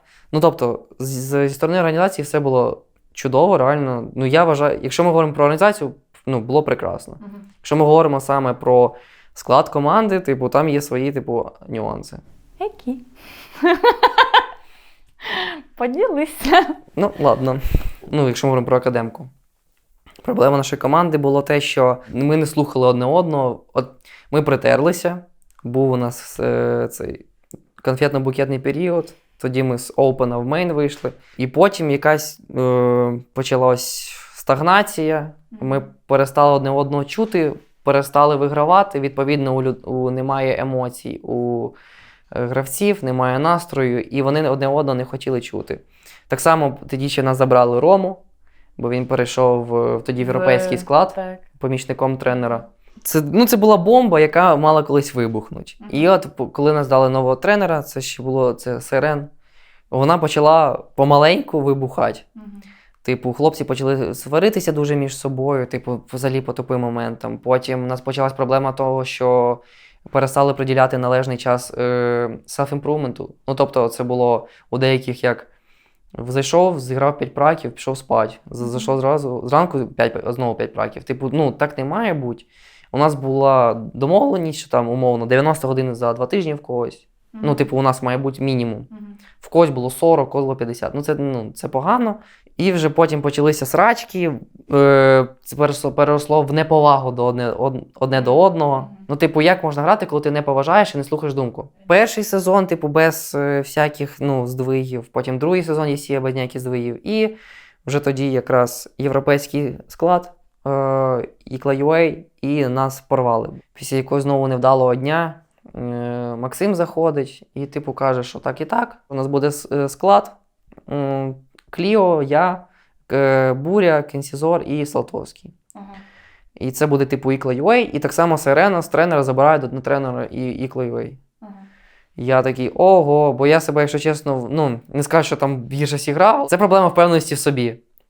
Тоді, як я тобі розказував, що це вдома, зі мною грали погану шутку, що я багато граю. Я не виходив на вулицю, якось соціалізації не було, в соціумі не був присутній, і в результаті моя впевненість в собі падала. Бо з одного боку я граю по 180 годин за 2 тижні, а по факту я можу прак 10 на 20 закінчити, бо я просто не міг перестріляти. І в мене оцей конфіденс, нижче. То не буду спорити, що коли мені сказали, в мене конфіденс трошки припіднявся. І оце нас об'єднали, і в нас через, не буду обманювати, але менше, ніж через тиждень вже була кваліфікація, вже був на ХЛТВ цей Rock Summer Cup. І ще через 2 дні після цього у нас була кваліфікація на Lorgar Cup. І там ми грали проти Laser Cats. Перший досвід на ХЛТВ був просто, я беру на себе, я просто пам'ятаю цю карту, я був завжди, 6/14 моя перша карта була на Міражі, на Беопорі. Чому? Як я грав всю гру? Боявся, так? Переживав сильно? Я переживав неймовірно, бо я розумію, що мені треба грати, а я переживаю затупить, а затупить то. І я про це все думаю, і, взагалі голова не думає. Overthinking стався в твоїй голові. Так. На Вертіго трошки роздуплився, я тоді 20 на 20 грав на першому місці, але вже сенсу це не мало, бо ми програли ту карту. Оце ми тоді 0-2 відлетіли. Тоді ми не звернули увагу на це, розібрали помилки, і у нас була кваліфікація на Лоргер Кап уже. Так само проти Laser Cats. Тоді ми їх перемогли і все ж пройшли на Лоргер Кап. Відповідно. Тоді почався у нас буткемп, виступ на Лоргер Капі, який мені так само не сподобався, тому що всі, хто мене знають мою проблему. Це моя невпевненість проявилася в тому, що я міняв це розширення екрану, сенсу мишки, посадку. Тобто ти намагався щось змінити не психологічно, а фізично? Я підсвідомо думав, що саме от, я граю 4-3, а не 16-9, і саме через це я в цій грі погано зіграв. Я зрозуміла. Я це міняю, і це, це дуже впливало на це все. І, відповідно, після буткемпу, буткемп був класний, я не можу спорити, я старався показати найкраще. Вийшло, як вийшло. До сих пор пам'ятаю половину 0.14 проти 500. Це просто, я просто пам'ятаю мої емоції. Я розумію, що там 0.14. І половина ж закінчується, і має скороборд аж вилізти. І я просто молюся, щоб цей скороборд не виліз у всіх на екрані. І це... Буткемп закінчився, ми роз'їхалися. Це ми 15-го зібралися, зіграли праки. І це ми грали проти Eternal Fire прак, проти Heroikів прак і ще там проти когось. Я відіграв, здається, добре. Я такий замовив собі піцу, чекаю піцу, забрав, дивлюсь, пропущений від Максима Беднарського. О, Боже, хорошим це не закінчується. І я от розумію, що це не просто так. Я дзвоню, і мені, я людина вже велика, не дитина. Він мені каже, так і так, хлопці не хочуть з тобою грати, тому... Хлопці не хочуть з тобою грати, він так подав цю інформацію. А як по-іншому? Тож не він дивився праки, такий, ого, все. По факту ж не він вирішує. Він каже, хлопці не хочуть з тобою грати, тоді контракт розривається, і все. Може там шукають собі команду, коротше. От якраз те, про що ми говорили, чого мене невдало кікнули. Тому що якраз з 2 по 15 тоді формувався новий склад Laser Cats. З'єв збирав свою команду. Passion UA тоді тести проводили. Якраз з 2 по 15 оцей перерив. І я його висидів. Получається, 15 числа він мені вже це каже, а вже всі зібрані. Laser Cats, Zevs, Passion UA, там ще якась команда. Да. Це було дуже не Так, а чого вони не могли раніше повідомити тобі цю інформацію? А я не знаю. Можливо, щось по 3 праках зрозуміло. Хоча я пам'ятаю, я відіграв добре, були свої там якісь тупі мови, але чи тримаю я образу? Ні. Мені просто дуже не сподобалося, я розумію, Максим Беднарський це СО, але не він зі мною грає. Якісь є проблеми, то, камон, скажи мені їх. Там визвав TeamSpeak, так, братан, там лайкіч, ти там тупиш, не підходиш, слабкий, я ж теж все розумію, я теж оверсінкінг. І оце єдиний момент, який мені не сподобався. І що, і після цього якраз, CS2 тоді почала виходити. От в мене з цим були проблеми, тому що я отримав доступ до Counter-Strike 2 десь, напевно, через місяця 3, як всі вже отримали його. От мені, як тоді роздавались інвайти, я саме не розумію, чого мені не приходить. І я не можу якось пристосовуватись до нової гри. І оце зараз я там отримую через 4 місяці цей інвайт, вже 4 місяці пацани грають, а я тільки зайшов новенький. Так що, в принципі, якось так вона кар'єра так чу-чу-чу-чу. І моє бажання теж грати все менше. Сфокусувався на університеті, там в Рівне почав приїжджати. І вже потім якраз волонтерська поїздка, моє бажання все більше. І от я прийшов в 3-ю штурмову. Я зрозуміла, як тепер нарешті, як ці речі взаємопов'язані. Цей кік настільки був якийсь болючий, такий, саме через те, що він не був неочікуваний. Трошки він мене підламав. Не сказати, що я повісив мишку на гвоздь, як то кажуть. На гвоздь. Я навіть в Твіттері написав, що це поки що такий брейк. Бо, хто знає, як воно буде, Можливо, я там вернусь і в мене там все вийде. Але я хотіла тільки запитати, чи ти плануєш колись повернутися до професійного кіберспорту? Чи ти хочеш? Час покаже. Я от вас пограв напарники, уже, прям труситься, так класно було.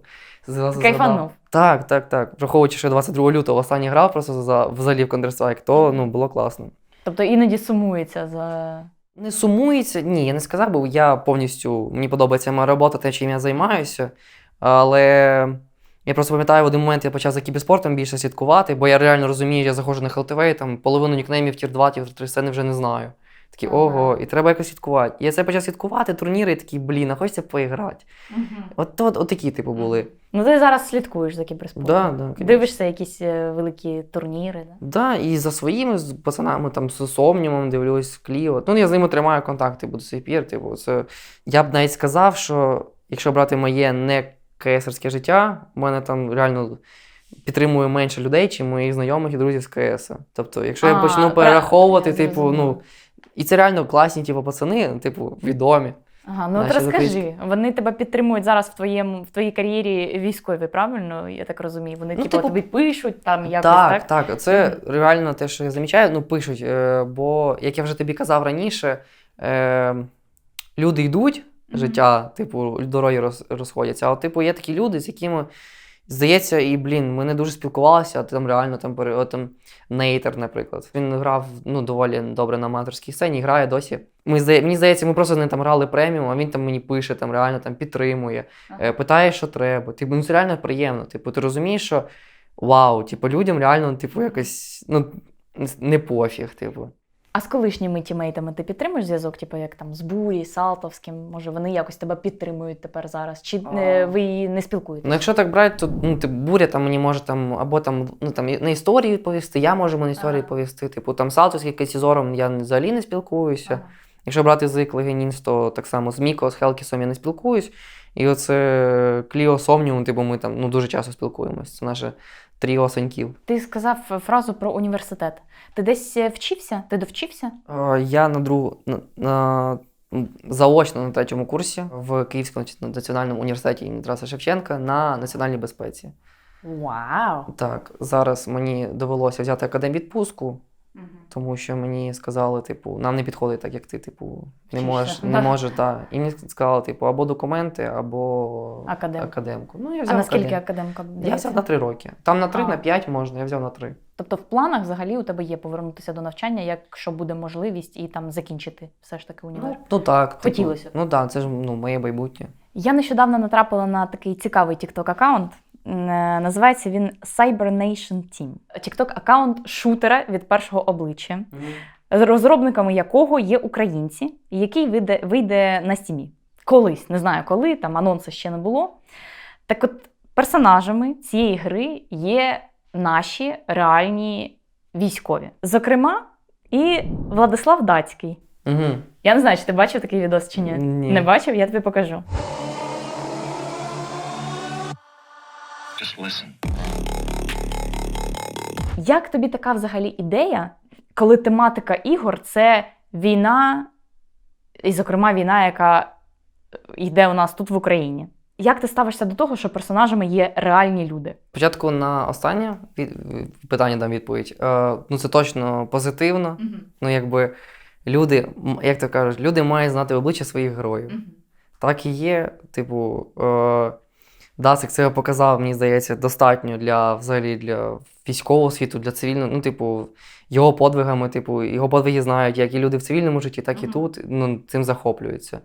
Якщо говорити про те, що воно характеризується на темі війни, скажу так більш радикально, як не крути, це наша реальність.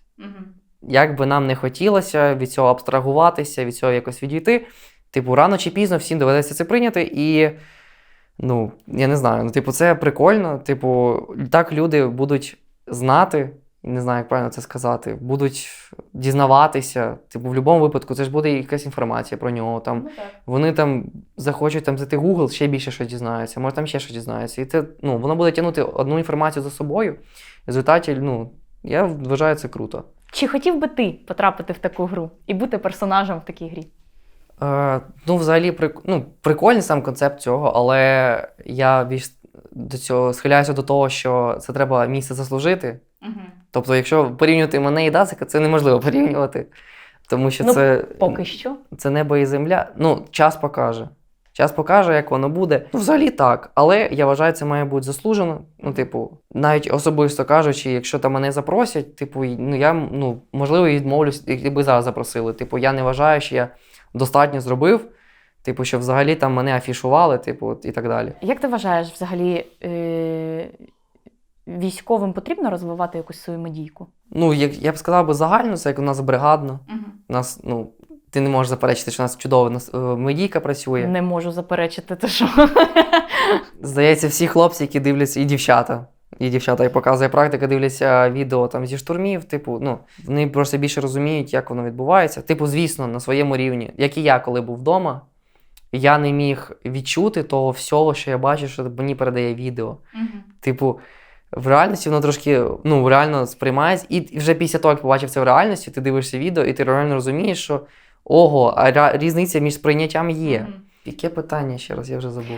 Про медійку. Чи потрібно військовим розвивати свою медійку? Я вважаю, типу, ну так, типу, бо це і люди донатять, люди знають, типу, от як з Дациком, типу, ну, це відоме ім'я, типу, він там навіть не дуже її розвивав, він просто був собою, типу, ну, показував свій рівень, свій характер, люди за це, типу, його поважають, ним захоплюються, тому що таких людей реально небагато. Ну, типу, я там веду медійку, ну, я там намагаюся там постити фото, але і то, типу, я б не сказав, що я там займаюся своєю медійкою. А хотів би, було б тобі цікаво? Розвивати себе як медійного військового? Можливо, в майбутньому. Зараз, типу, ні, мені більш цікавіше займатися бойовими діями, а вже, ну, чому б і ні? Типу. Ні, ну я вважаю, що це навпаки плюс. Тому що ти популяризуєш місце, де ти знаходишся, там свою бригаду, да, ти популяризуєш взагалі військову справу. Це тільки позитивно може сказатися ну, так, на люди рівняються бажанні, на тебе. наприклад, людей доєднатися до Збройних сил України. Так, давай трошки поговоримо про сучасну ситуацію в КС-спільноті. На початку повномасштабки ми бачили багато кейсів, коли всесвітньо відомі клуби, там як Героїк, наприклад, так, ставили собі на аватарки в соціальних мережах свої логотипи в кольорах нашого прапора, в блакитно-жовтих кольорах. Як вони казали, «We stand with Ukraine». Тобто вони так висловлювали свою позицію. На початку повномасштабки навіть були такі кейси, якихось там санкцій до команд, які якби пов'язані з російським урядом, їм там забороняли виступати під своїм прапором, забороняли виступати під своїм ім'ям, транслювати своїх спонсорів. Зараз же навіть ті ж команди, які постили це все, їздять на всякі бетбуми, беруть участь в таких турнірах. Розкажи мені, що ти думаєш загалом з цього приводу? Мані. Типу, я тобі нічого нового не скажу, такого дуже унікального. В Росії є гроші. А гроші потрібні всім. Враховуючи, наскільки в європейському суспільстві вже трошки тематика війни в Україні трошки спала, чому був такий наплив? Бо вони розуміли, що там відомі гравці, Тір-2, там, вони були всі в Україні. Вони там самі про це говорили, і, їх підтримали. А зараз, деякі так і сидять вдома, деякі виїхали, вернулися. І ця вся тематика і популяризація трошки спадає, плюс війна затягується, а люди ж, і, організації не хочуть ж гроші втрачати. Війна війною, але, Але гроші.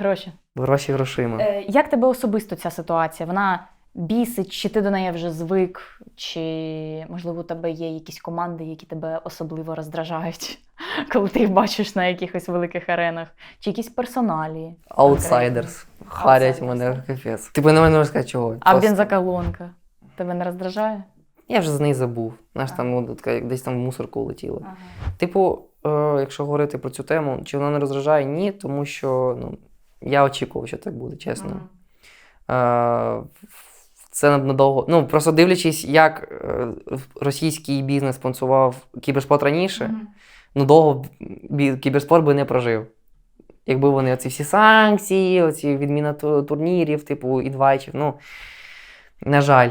Типу, я очікував, що так і буде, тому я навіть не здивувався, коли так сталося. Було образливо, але я очікував, що так буде. А що ти скажеш про українців, наших слонів, які, наприклад, грали з початку повномасштабного вторгнення в російських командах або там в білоруських, ну, разом з росіянами або білорусами. Навіть є один твій, як це сказати, одномістянин. Що ти думаєш загалом про таких людей, які роблять такий вибір? В будь-якому випадку людина про це жаліє. От я зараз відійду від Льоші. Ти його особисто знаєш. Так. Ну, то ж турніри грали разом, типу, в Рівно, там спілкуємося. Навіть зараз спілкуєтеся? Так. У нас був кейс нещодавний, про який знає вся українська спільнота. Його нікнейм Tripix17. Так, звичайно, знаю такого хлопця. Ну, типу, мені здається, ти знаєш його цитати, які він сказав у відповідь на те, що він приєднався до Петери. Ага. Що він хоче розвиватися, що, Так. от Грати з кращим. важке рішення, але я його прийняв. Ну, що ви, ну, типу, я не скажу, що це карма, типу, ну, так сталося, типу, окей, ну, не вийшло в нього, так сталося. Але просто що в цей момент стається? Він вже не пограє на українській сцені. Ну, типу, можливо, є якісь теж слони у нас, які візьмуть його в команду. Він не пограє в українській сцені, він не пограє в європейській сцені. Тому що в нього вже є портфоліо, у нього своє вже російське. І, типу, йому або вибачатися, що він зробив, типу, серйозно вибачатися з каяттями. Ну, типу, так і є, ну, це ненормально. Або йти далі грати в російську. Але в російській сцені у нього не вийде грати, тому що він зіграв за Петеру жахливо. Типу, 0,68, наскільки я пам'ятаю, на ХЛТВ за ESL Challenger, з якого вони ще й вилетіли. Типу. Тобто в нього заплямлено там. Йому треба вибирати. Або грати краще за тих, або вибачатися грати з тими. Ну, він зробив рішення, правильно вибачився. Надіюсь, що так і буде. Якщо повертатися до теми взагалі, то у нас багато таких базюків. Здаїм, наш кримчанин, який живе в Пітері. Потім у нас є Левантіно, теж, який грає в кібершоці. Оце ми з Кліо це якраз згадували. Типу, ми такі сидимо, говоримо, а які у нас є слони, типу, і ми починаємо там згадувати, типу, всіх. Найголовнішого забули Парасольтікса нашого, Парасольтікс. який каже, що я за ЛНР. Бачив? Ні. Не бачив? Ні. То тобі потрібно подивитися наш новий випуск неоднозначного шоу. Як це так? Ти не бачив, Олександр? Боже. Ладно, я не буду тебе соромити. Я вже червоний. А я ж з Онтіксом теж раніше грав. Та, серйозно? Так, ми грали з ним ЮП цю школьну лігу. А як ви з ним грали? Е, Це в онлайні було? Так. А. Це ж... І що він казав?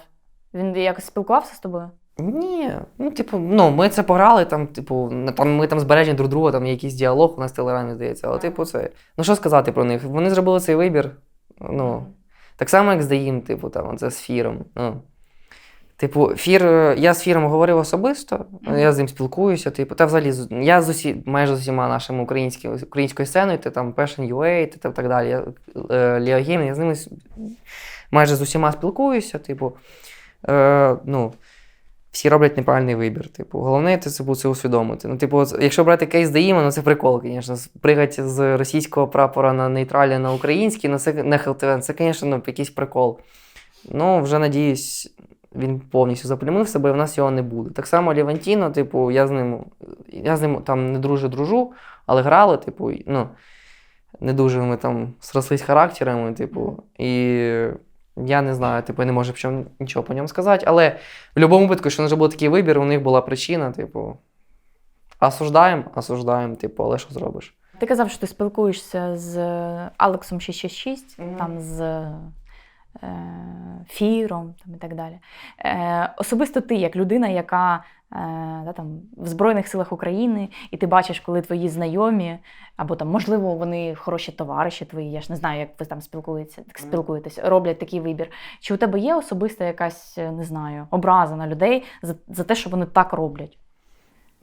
Чи ти обговорюєш взагалі цю тему з ними? Чи ви намагаєтесь дистанціюватися, щоб не спортити відносини?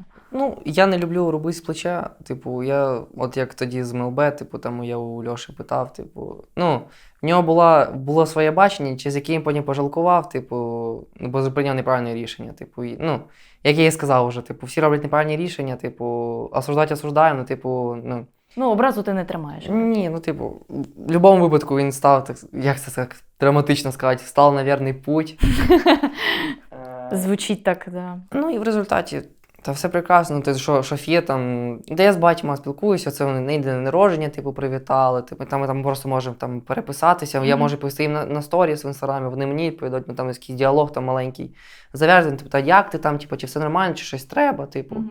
То у нас в цьому плані все нормально. Після оприлюднення твоїх фотографій у військовій формі, з підготовки твоєї, по-моєму, щось таке, був пост про те, що ти доєднався до Збройних сил України. По ту сторону барикад ти також став відомим, можна так сказати. Було пару постів в російських телеграм-каналах, які пов'язані з Counter-Strike, про те, що от екс-гравець Ікла, Лакі Кряк доєднався до Збройних сил України. Скажи, що ти думаєш з приводу такої популярності? І чи не нашкодило це тобі якось? Чи як ти взагалі до цього ставишся, до таких постів? Російські? Да. Прекрасно. Відкриваю коментарі, ну, типу, Ох, клас, да? беру попкорн, ого, там такі теплі слова, реально. Ну, прикольно. Але, да, популярність така піднялась. Типу, всі українські пабліки, всі російські пабліки. Потім відкриваю, мені пацани вже кидають, мене в тіктоках там публікують. Американці публікують, іспанці публікують, бразильці публікують, турки публікують. Я такий, йо-моє, це нормальна така популярність. Але, ну, якщо ми уточнимо про російські, то, ну, як я вже і сказав, ну, фол просто класно почати коменти. В CS2 News, оцей популярний, на жаль, не зміг, коментарі закрили. Блін. А там теж був пост? Бо я знайшла Так, в іншому так. телеграм-каналі. Там також був пост, так? Там, здається, в 3, 4, 5 пабліків, типу, опублікували. Ну, мені просто хлопці кидали. Вони просто писали реально в пошуковому запиті в телеграмі Lucky Rack, типу, і все. І там повибивало. неслося, Так. я зрозуміла. Ну тебе психологічно ці якісь там, не знаю, побажання, смерті або ще щось, вони не зачіпляють себе, це так? було дуже смішно. Ага. Ну це хорошо, що ти це так сприймаєш. Тому що є ж люди, для яких це все одно тиск якийсь, ну тому хорошо, що твій підхід такий. Враховуючи про ризик смерті в війську, то, ну, те, що там читаю в телеграмі, це реально можна просто взяти посміятися. А загалом, якщо ми говоримо не про російські пабліки, а от про новини, які йшли і в українських телеграм-каналах. Ну, я взагалі така людина, яка любить поспілкуватися з... Ну, я відкрита людина, ну, прямо взагалі. Типу, там мені в інстаграмі може щось написати, там підписатися, якийсь там, я твій фанат. Ну, типу, блін, я візьму з ним попереписую. У мене вільний час, типу, я з ним поспілкуюсь. Типу. І коли це читаєш, ну, реально приємно, типу, я як в своєму образі почав там всім дякувати, в результаті вже задобався дякувати, бо вже стільки було побажань. Ну, це я так шуткую, але, ну, реально було дуже приємно. Я, звісно, розумію, що це більше за те, що я доєднався до війська, ніж те, що я був популярний кіберспортсмен в Україні, але, типу, все рівно. Ні, ну слухай, ти робиш дуже гарну справу. Ти заслуговуєш на цю подяку. Не заперечую. Тому дуже дякую тобі. Ми вже обговорили з тобою такі неприємні кейси, коли українці грають з росіянами або з білорусами в одній команді. Ще один конкретний кейс, також не дуже приємний, який я хотіла би з тобою обговорити. Він пов'язаний з командою, за яку ти грав колись, з організацією, за яку ти грав колись, з Ікла. Коли вас розділили на український і міжнародний склад, українці, які були частиною міжнародного складу, виїхали за кордон на буткемп, як я розумію, і не повернулися назад. В тому числі Рома Вульф, якого ти озвучував, як людину, яка дала тобі там якийсь шанс в академці Ікла. Чи ти підтримуєш з ними зв'язок зараз? І як ти ставишся до такого їхнього вибору? Я знову кажу, я відкрита людина, я з усіма тримаю зв'язок. І з Ромою Вульфом, навіть і з такими людьми. Владом Клемом, типу. Можливо, не знаю, це сприймуть неправильно. Я не такий радикальний, прям, типу, в цьому. Типу, те, що ми спілкуємося тепер менше, типу так, ну, типу, трошки і різне. Але те, що вони, в свою чергу, дуже підтримують мене, так само, там, чим допомогти, чи все в мене нормально. А, тобто вони тобі пишуть Так. і типу, пропонують якусь допомогу. Чому вони це не афішують? Просто мені здається, це якась очевидна комунікація, якщо ти вже виїхав, і це якийсь крок по відбіленню своєї репутації. Я тоді не розумію, чому це робиться втіхою. Бо наше суспільство звикло так думати, що от Рома, умовно, або Влад виїхав за кордон, і тут вони, їх, ти знаєш, що було, засрали дуже плотно. А потім вони починають, що ж не допомагають Збройним силам України. Це ж, як ти думаєш, це буде сприйматися? Я не знаю, я би це сприйняла як крок до каяття. Деякі люди не думають трохи, правильно. Я забув трошки цей прикметник, тому скажу правильно. Людям дай тільки засрать, вони не йдуть в чому засрать. Ми з ними спілкуємося, вони там зробили свій вибір, я зробив свій вибір. Але теж я не можу відміняти той факт, що вони намагаються мені допомогти. Як взагалі, і з усіх, з ким я спілкуюся. І за це я дуже ціную те, що в мене є такі знайомі. Нещодавно тобі виповнилося 20 років. Я тебе вітаю з твоїм днем народження. Дякую. Скажи мені, будь ласка, як ти бачиш своє майбутнє? От тобі 20 років, ти зараз в 3-й штурмовій, ти береш активну участь в тому, аби відстояти, вибороти незалежність нашої країни. Як ти бачиш своє майбутнє і можливо, яким би ти хотів його бачити? Хотів би в умовах війни, це, звісно, щоб було все добре. Перш за все, я буду продовжувати свою діяльність, війську, а там вже далі, як закінчиться війна, то там будемо вже дивитися. Можливо, залишусь так само в війську. Можливо, піду в цивільне життя, в результаті, мені здається, як і люба здорова людина, я хочу, щоб в мене була сім'я, діти. 20 років вже, Ти вже готовий до цього? До сім'ї, до дітей?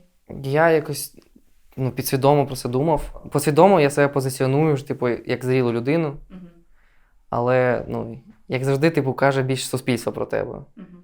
Тому підсвідомо себе вважаю, готовим, але я про це не задумуюсь, бо в мене є робота, яку я, виконую. Але, я так само будую і, звісно, я намагаюсь будувати якісь плани на майбутнє. Тобто, хоч в мене повний фокус, та я повністю віддаюся роботі, для мене це пріоритет, для мене це важливо, але, треба будувати щось собі на майбутнє, так мовити, робити підґрунтя. І, надіюсь, все буде добре. Ти вже будуєш якесь підґрунтя? То люба людина будує якісь підґрунтя.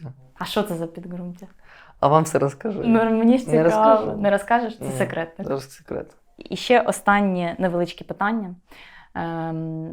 Коли ми тільки записували з тобою першу частинку цього інтерв'ю, ми обговорювали твій позивний, і ти сказав, що ти цікавишся мистецтвом, що з цим пов'язаний твій позивний. Розкажи, поза війною, чим цікавиться Олександр Романюк, окрім як мистецтвом? Чим ти ще живеш? Як ти ще проводиш час? Я вже сказав, мистецтво. Там не прям я там вау, захоплююся, але я люблю цікавлюсь картинами. Це мені це цікаво, воно якось може з віком воно прийшло. Це як розуміння в історії. Мені там після 8 класу тільки почала заходити. Я розумію, як це класно, це цікаво, як це треба вглублюватись. Що я ще люблю? Я люблю читати книги, це романи. Ух ти, давай, порадь нам щось. Розкажи, що ти останнє прочитав і що ти порадиш нам прочитати. Давай. У нас є рівненський письменник Максим Кідрук. Тобто в нього прекрасні романи. Останнє, що я прочитав з його романів, це було «Де немає Бога». Трагічна драма. Отак от. І я б порадив вам. Та взагалі, всі його романи, вони дуже цікаві, тому що там деякі фантастичні, деякі, на реальних подіях, деякі так само з якимись нотками фантастики, в якийсь він придумує свій уявний світ. Це дуже цікаво. Потім Стівен Кінг. Оце такий топ-2. Якщо ми беремо іноземних, це Стівен Кінг. Якщо ми беремо наше українське, то це Макс, я обожнюю його. Я ще пам'ятаю, в нього книжка була. Як була, є. «Не озирайся та мовчи». Маленький, Контекст. Це, виходить, хлопець собі видумав, що на останньому поверсі ліфта в такий-то день, в таку-то годину відкривається чудесний світ, де він проводить час. Я мав в трейлері до цієї книжки приймати участь. Типу, я мав бути головним героєм трейлеру до цієї книжки. Серйозно? Так, А але скільки тобі років було тоді? Блін, я не пам'ятаю, 2015 чи 2014 рік ця книжка ця вийшла. І це якраз мали робити. І я такий, це досі пам'ятаю, бо я десь пам'ятаю цю обстановку. Типу, він сидить зі своєю дружиною, ми типу, це все обговорюємо. Я такий, клас. Але потім там все обламалося. Але факт не залишається фактом, книжка нереально цікава. Тож, окрім читання... Окрім читання, мистецтва, смачно поїсти, посидіти на ХЛТВ, полистати TikTok. В принципі, якщо серйозно, в мене не дуже є багато вільного часу, коли я не на бойових діях. Але вільний час, те, що я кажу. Там Twitch теж люблю повтикати. Типу, там, може, друзі хтось стрімить, або там просто якісь ігри. Добре, Олександр, дуже дякую тобі за це інтерв'ю і за цей проведений день. Дуже дякую за те, що ти нам максимально свого часу сьогодні приділив, що ти так обережно пояснював, що потрібно робити на полігоні, тому що я була дуже перелякана, чесно. Для мене це якісь, я тобі чесно скажу, для мене це незабутні емоції. Я ніколи не забуду сьогоднішній день. От я тобі серйозно кажу, це для мене було і шок, і страх, і захват водночас. Я захоплююся тобою як людиною, я захоплююся тобою як героєм. Ти для мене дійсно герой. Дуже дякую тобі за те, що ти робиш. Давай мені обнімашку. Дякую. Дуже приємно, теплі слова. І вам, глядачі, дуже дякую за те, що ви додивилися це відео до кінця. Якщо вам подобається цей контент, якщо вам подобається ця рубрика «Кіберспорт в ЗСУ», будь ласка, поставте нам вподобайку. Напишіть в коментарях, який епізод з цього випуску вам сподобався найбільше. Обов'язково, да.